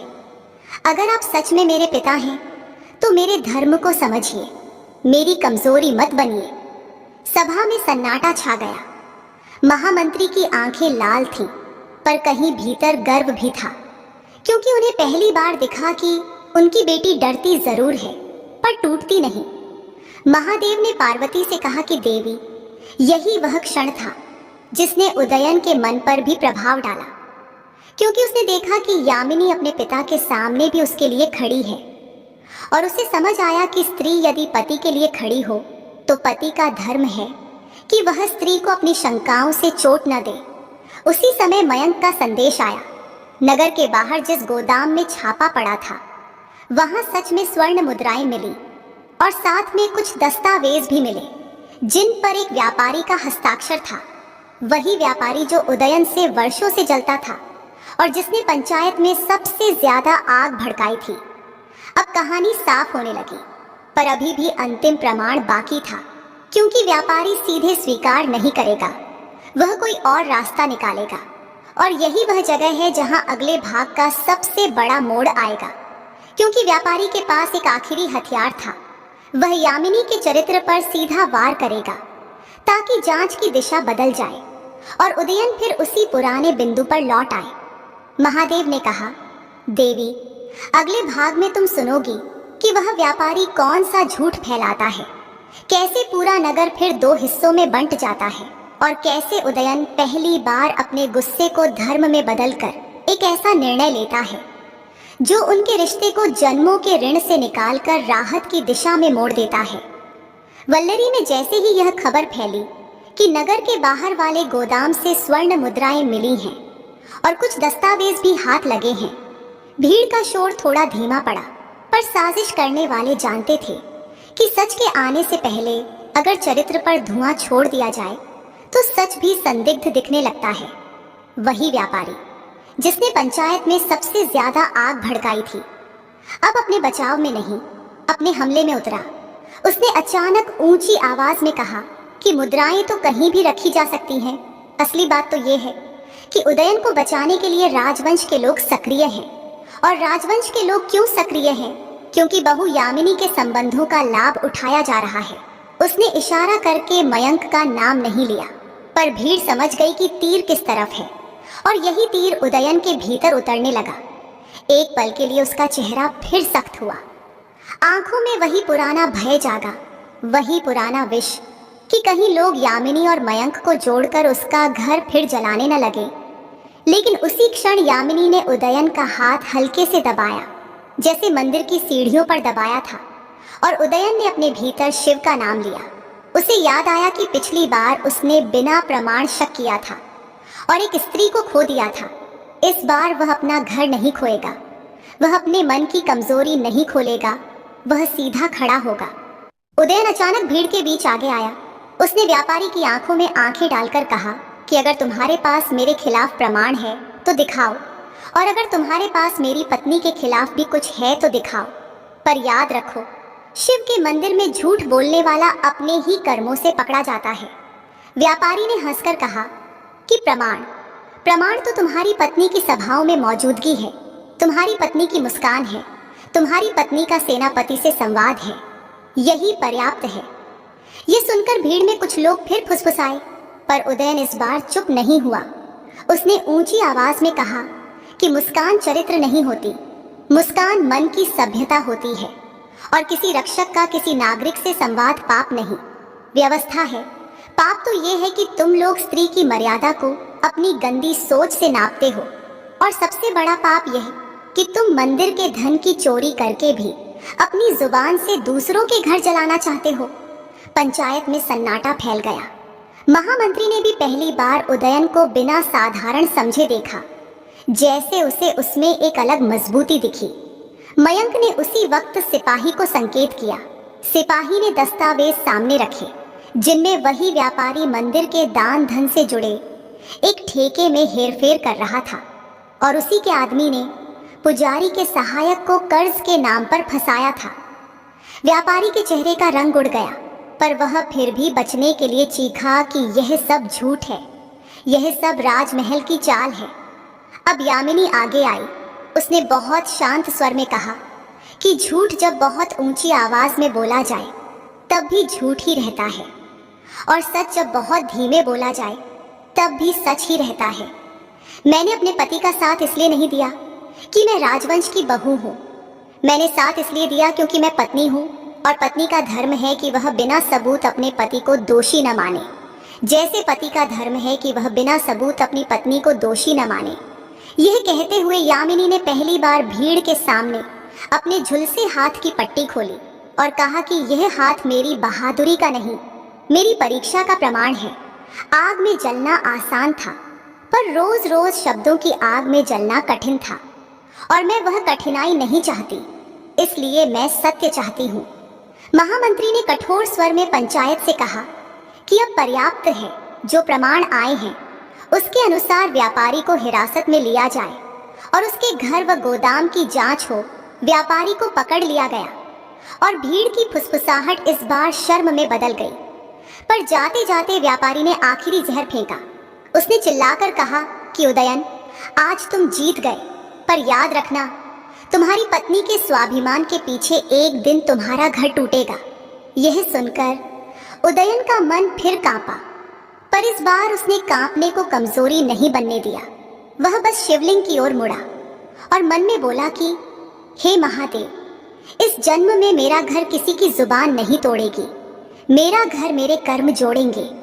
घर लौटकर रात को उदयन और यामिनी मंदिर गए नियम के अनुसार, और शिव के सामने एक दूसरे के लिए एक वाक्य की प्रार्थना की।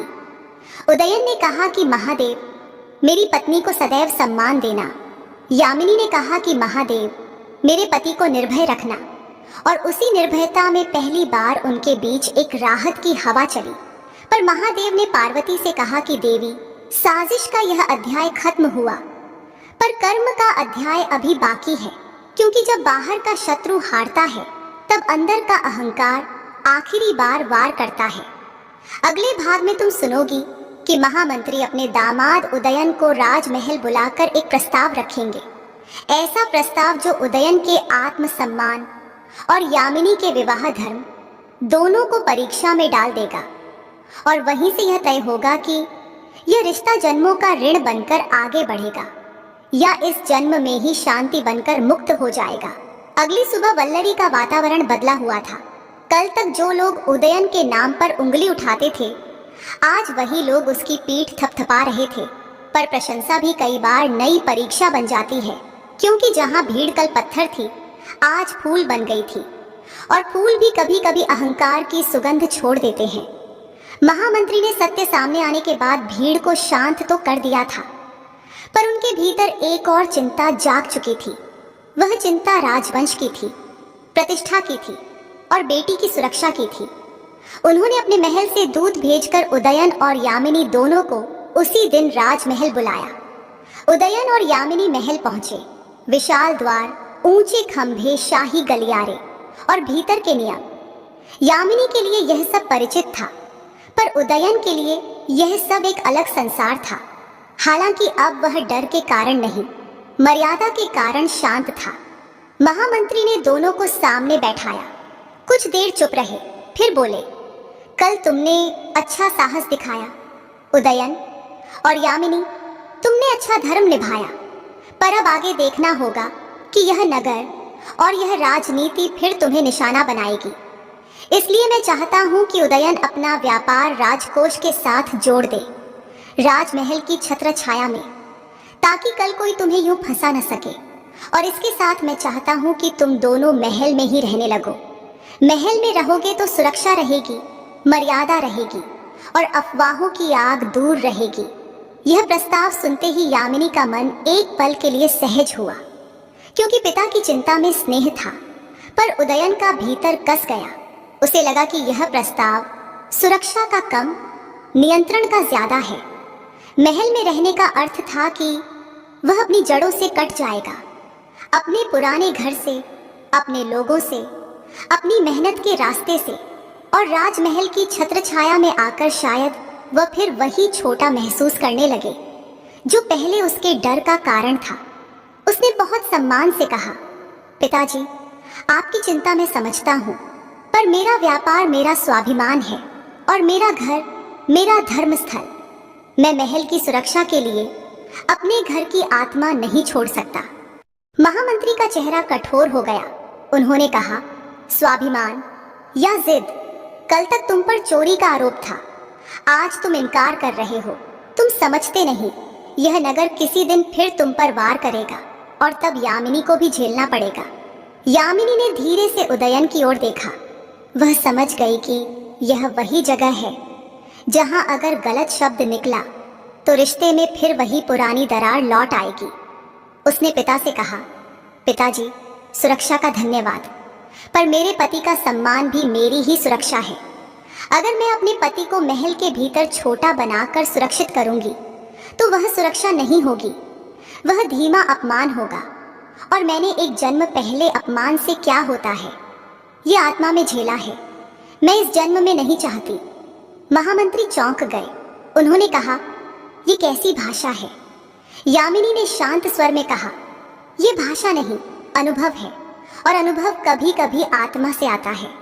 पिताजी, उदयन का घर ही मेरा घर है, और मेरा धर्म मेरे घर की दीवारों में नहीं, मेरे पति के साथ है। महादेव ने पार्वती से कहा कि देवी, यही वह क्षण था जहां पत्नी ने पिता के सामने पति की गरिमा को चुनकर रिश्ते की डोर मजबूत कर दी।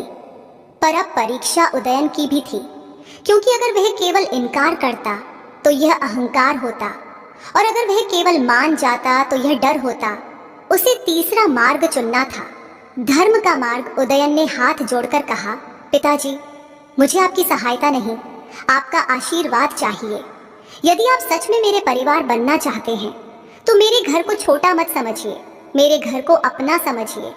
आप चाहें तो मेरे व्यापार के लिए राजमहल से संरक्षण दें, पर मेरा स्वामित्व, मेरी मेहनत, मेरा निर्णय मेरे ही हाथ में रहे। और जहां तक महल में रहने की बात है, मैं महल में मेहमान बनकर आ सकता हूँ, पर बदला हुआ आदमी बनकर नहीं, क्योंकि यदि मैं अपनी जड़ों से कट जाऊंगा तो यामिनी के सामने फिर वही डर लौट आएगा, और मैं अब डर से नहीं जीना चाहता। महामंत्री ने उदयन के चेहरे को देखा। पहली बार उन्हें लगा कि यह युवक केवल मेहनती नहीं, परिपक्व भी है। उन्होंने धीमे स्वर में कहा, तुम्हें डर नहीं, समझ है। ठीक है, मैं तुम्हारे व्यापार को संरक्षण दूंगा, पर एक शर्त पर। उदयन ने पूछा, क्या? महामंत्री ने कहा कि नगर के लोग फिर कुछ कहेंगे, और तब तुम दोनों कभी अलग अलग जवाब नहीं दोगे, तुम दोनों एक साथ खड़े रहोगे। उदयन ने बिना रुके कहा, यही तो हमारा व्रत है।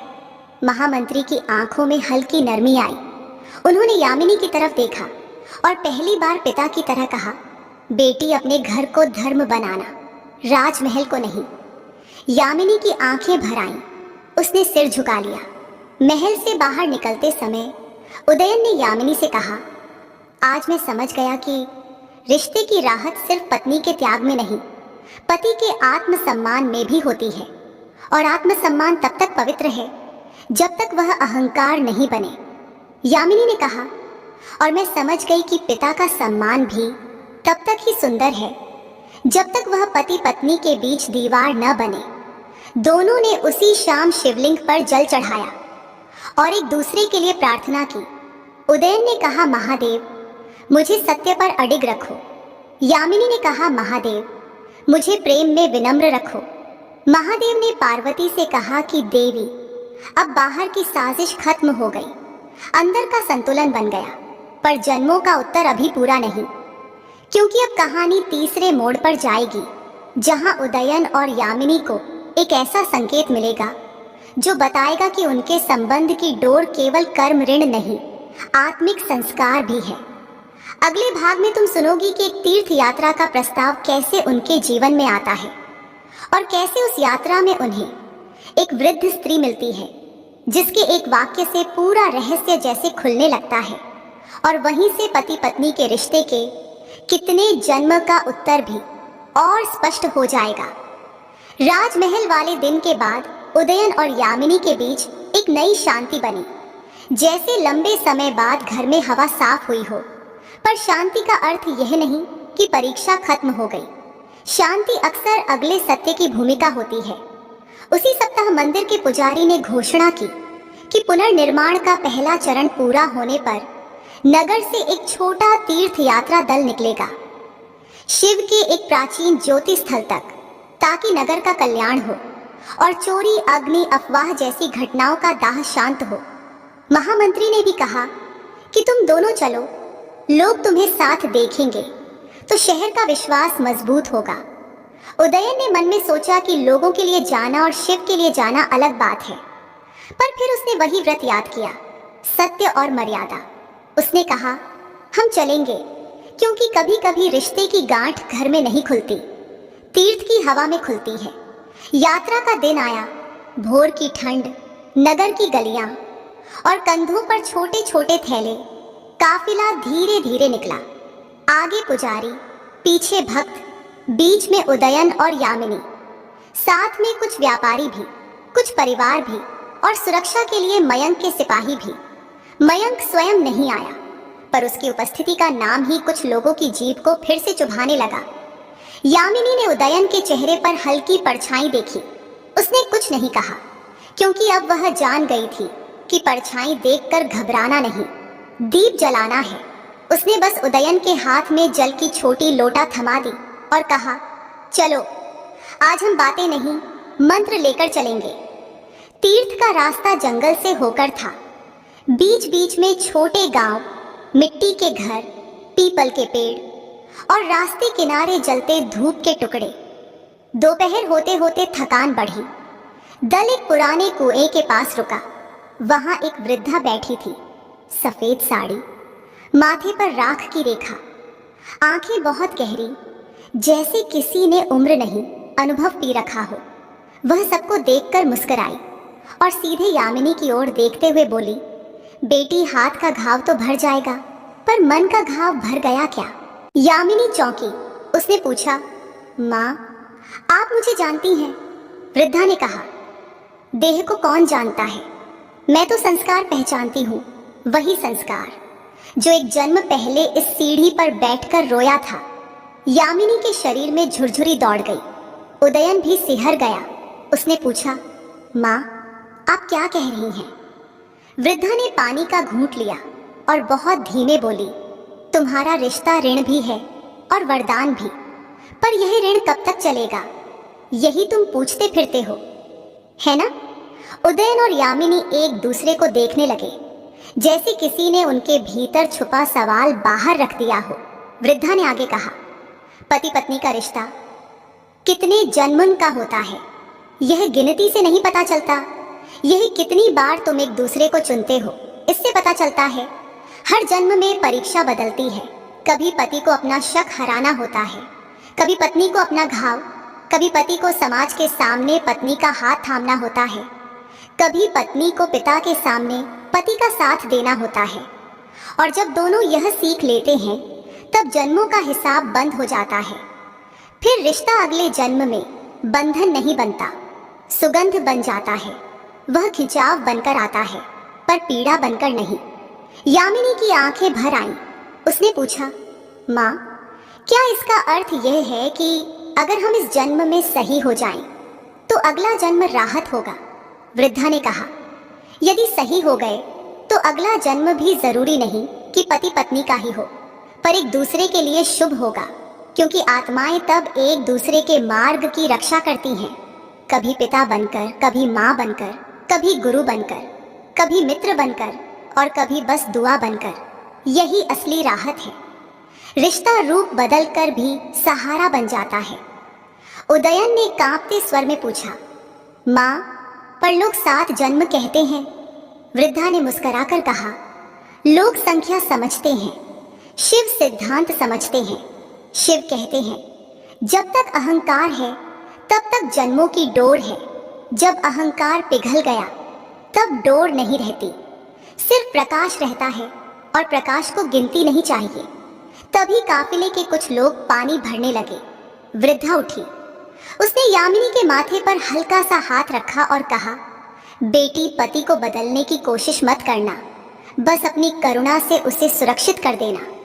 और फिर उदयन की ओर देखकर कहा, बेटे, पत्नी को बांधने की कोशिश मत करना, बस अपने सम्मान से उसे मुक्त कर देना। यही दाम्पत्य का धर्म है, यही जन्मों का उत्तर है।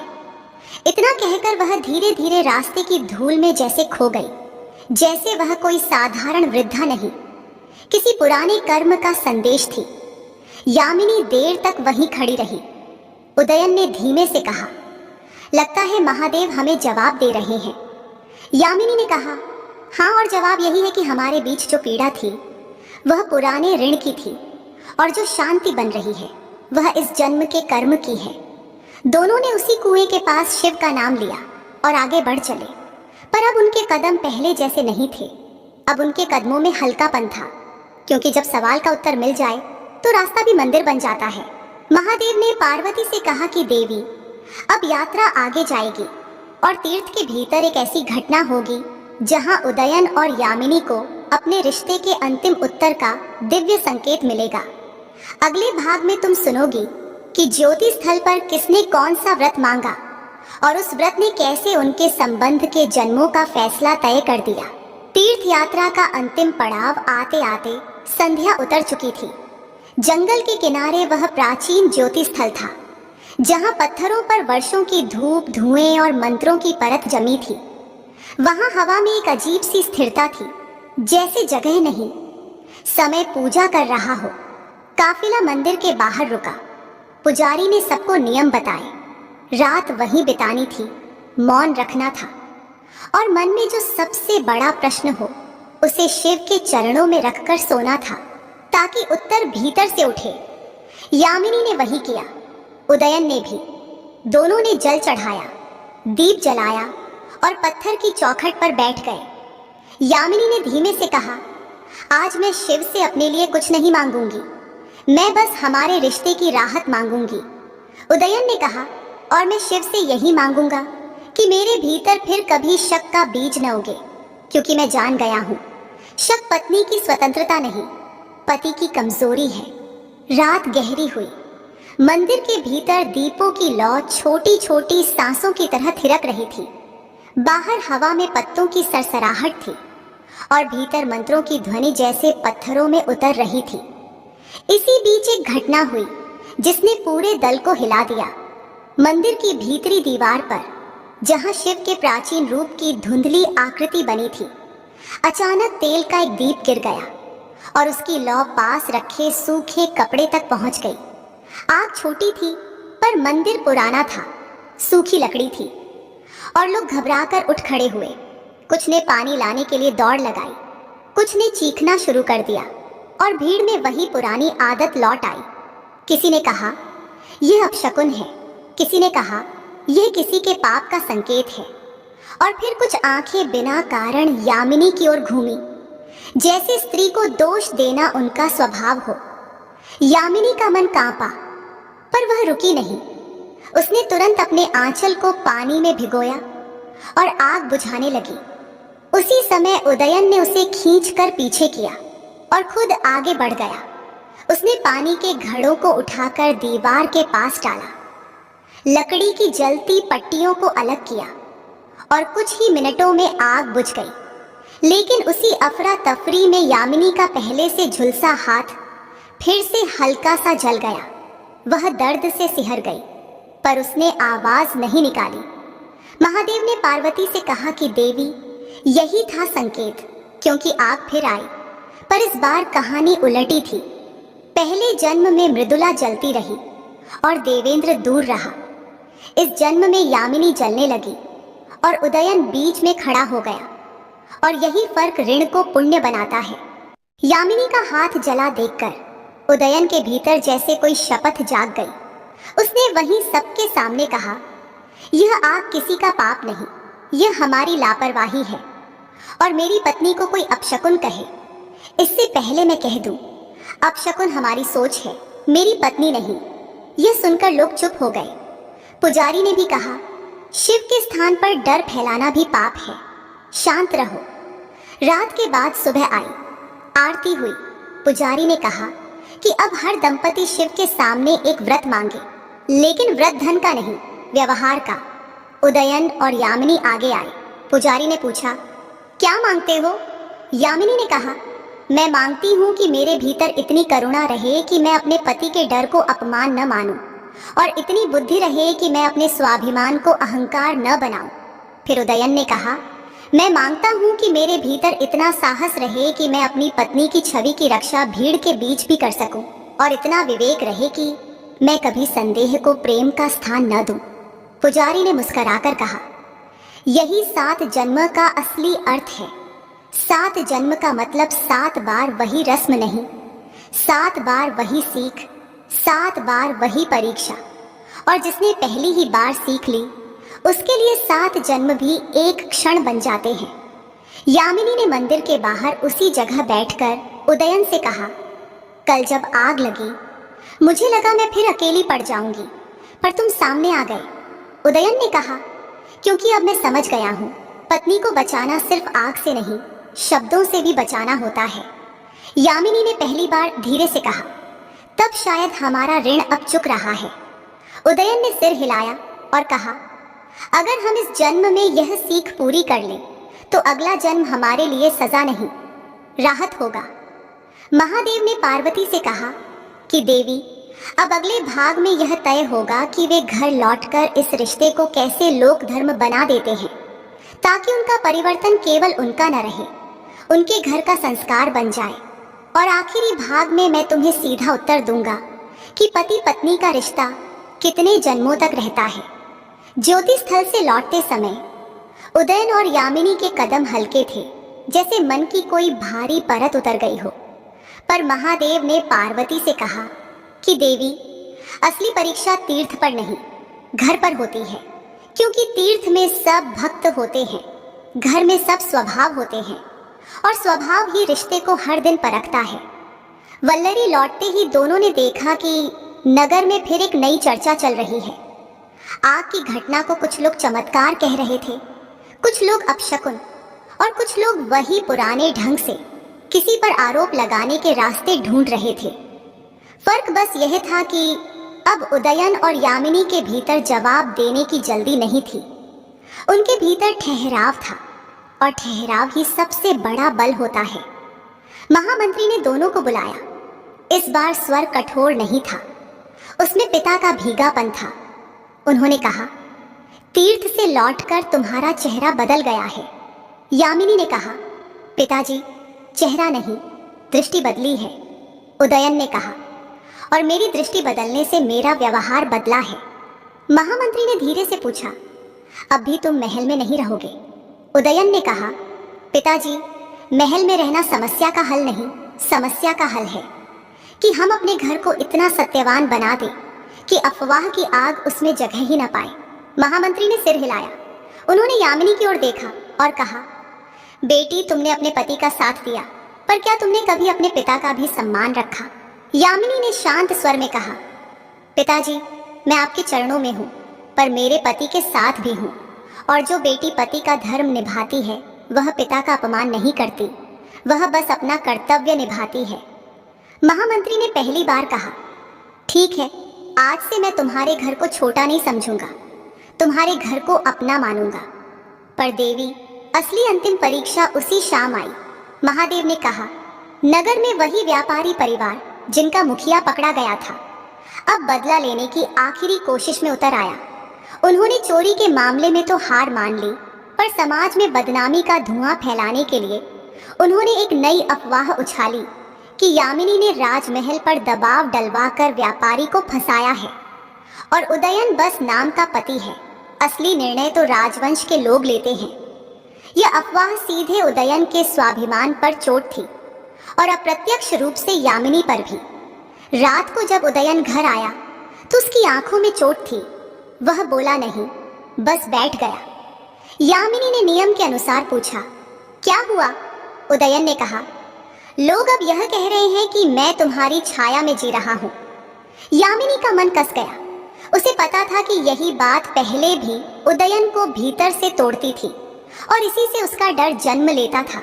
उसने बहुत संभल कर कहा, तुम छाया में नहीं, मेरे साथ जी रहे हो, और साथ और छाया में फर्क होता है।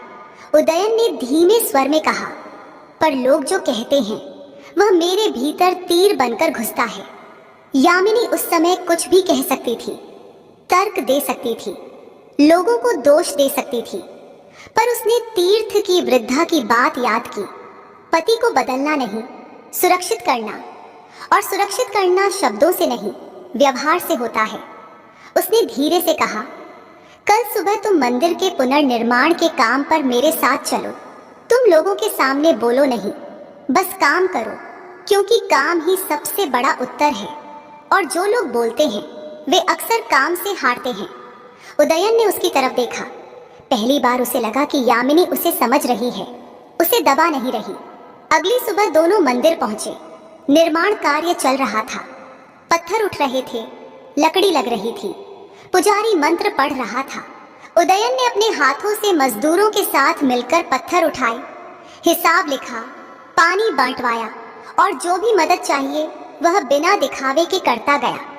यामिनी पास खड़ी रही। उसके चेहरे पर गर्व नहीं, सादगी थी। दोपहर तक नगर के कई लोग देखने आए। वही लोग जो कल बातें कर रहे थे आज चुप थे, क्योंकि जब कोई पुरुष अपने हाथ से धर्म का काम करता है तो उसकी पहचान उसकी पत्नी से नहीं, उसके कर्म से होती है। उसी समय महामंत्री भी आए। उन्होंने सबके सामने कहा, यह उदयन मेरा दामाद नहीं, इस नगर का सच्चा पुत्र है, और यामिनी मेरी बेटी नहीं, इस मंदिर की सेविका है। जो इनके बारे में अपमानजनक बातें करेगा वह सत्य के खिलाफ बोलेगा। यह सुनकर कई लोगों के सिर झुक गए और अफवाह की आग बुझने लगी। उस शाम घर लौटकर उदयन ने यामिनी से कहा, आज पहली बार मुझे लगा कि मेरा सम्मान लोगों की जुबान से नहीं, मेरे कर्म से बनता है। यामिनी ने कहा, और मेरा सम्मान तुम्हारे शक से नहीं, तुम्हारे भरोसे से बनता है। दोनों ने शिवलिंग के सामने बैठकर एक साथ जल चढ़ाया और फिर वह बात हुई जो इस कथा का संस्कार बन गई। यामिनी ने कहा, चलो हम इस घर में एक नियम बनाते हैं, कोई भी बात मन में दबाकर नहीं रखेंगे, कोई भी बात ताने में नहीं कहेंगे और किसी भी तीसरे व्यक्ति की बात को अपने रिश्ते का न्याय नहीं बनने देंगे। उदयन ने कहा, और हम हर अमावस्या या पूर्णिमा को एक साथ शिव को जल चढ़ाकर एक दूसरे के लिए प्रार्थना करेंगे, ताकि हमारा रिश्ता केवल दुनिया का नहीं, ईश्वर का भी रहे। यामिनी ने सिर हिलाया और उसी क्षण उनका संबंध केवल पति पत्नी का नहीं रहा, वह घर का संस्कार बन गया। महादेव ने पार्वती से कहा, देवी, यही तो अंतिम रहस्य है। जब पति पत्नी अपने रिश्ते को संस्कार बना देते हैं तब अगली पीढ़ी उस संस्कार में पलती है, और यह रिश्ता सिर्फ दो लोगों तक नहीं रहता, यह एक वंश की शुद्धि बन जाता है। अब आखिरी भाग में मैं तुम्हें वही सीधा उत्तर दूंगा जिसे सुनकर धरती के लोग समझेंगे कि पति पत्नी का रिश्ता कितने जन्मों तक रहता है। कैलाश पर पार्वती ने धीमे स्वर में कहा, नाथ, अब साफ साफ बताइए, पति पत्नी का रिश्ता कितने जन्मों तक रहता है। महादेव ने शांत आंखों से पार्वती को देखा और बोले, देवी, यह रिश्ता 7 जन्म की संख्या नहीं है, यह 7 बार की सीख है। उन्होंने कहा, जब तक पति पत्नी एक दूसरे को अपना नहीं, अपनी वस्तु समझते हैं, तब तक यह रिश्ता जन्मों तक खिंचता है। जब तक वाणी में ताना, मन में शक और व्यवहार में अधिकार रहता है, तब तक वही आत्मा सामने आती रहती है, ताकि कर्म का हिसाब पूरा हो।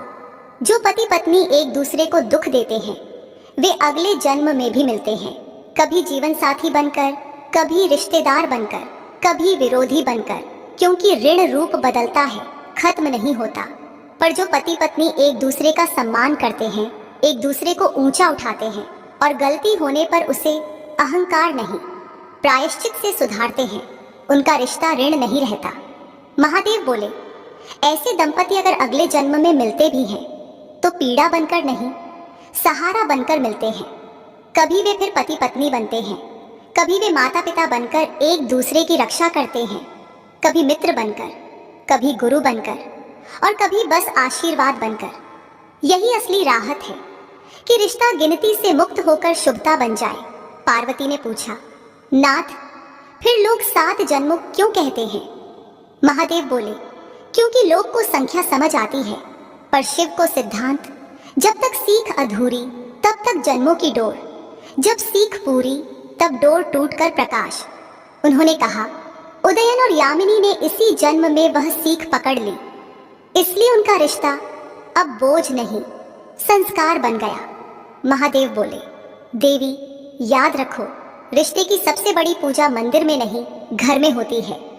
पति का सबसे बड़ा व्रत है पत्नी पर भरोसा, पत्नी का सबसे बड़ा व्रत है पति के भीतर के डर को अपमान न बनाना, और दोनों का सबसे बड़ा धर्म है तीसरे को बीच में न बैठने देना, चाहे वह व्यक्ति हो, समाज हो या अहंकार।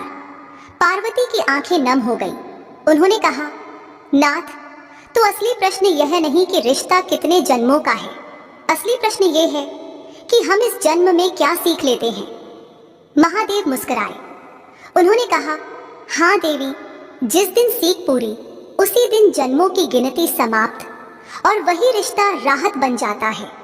और कैलाश की हवा में जैसे यह संदेश उतर गया कि विवाह बंधन नहीं, साधना है, और साधना पूरी होते ही बंधन स्वयं खुल जाता है।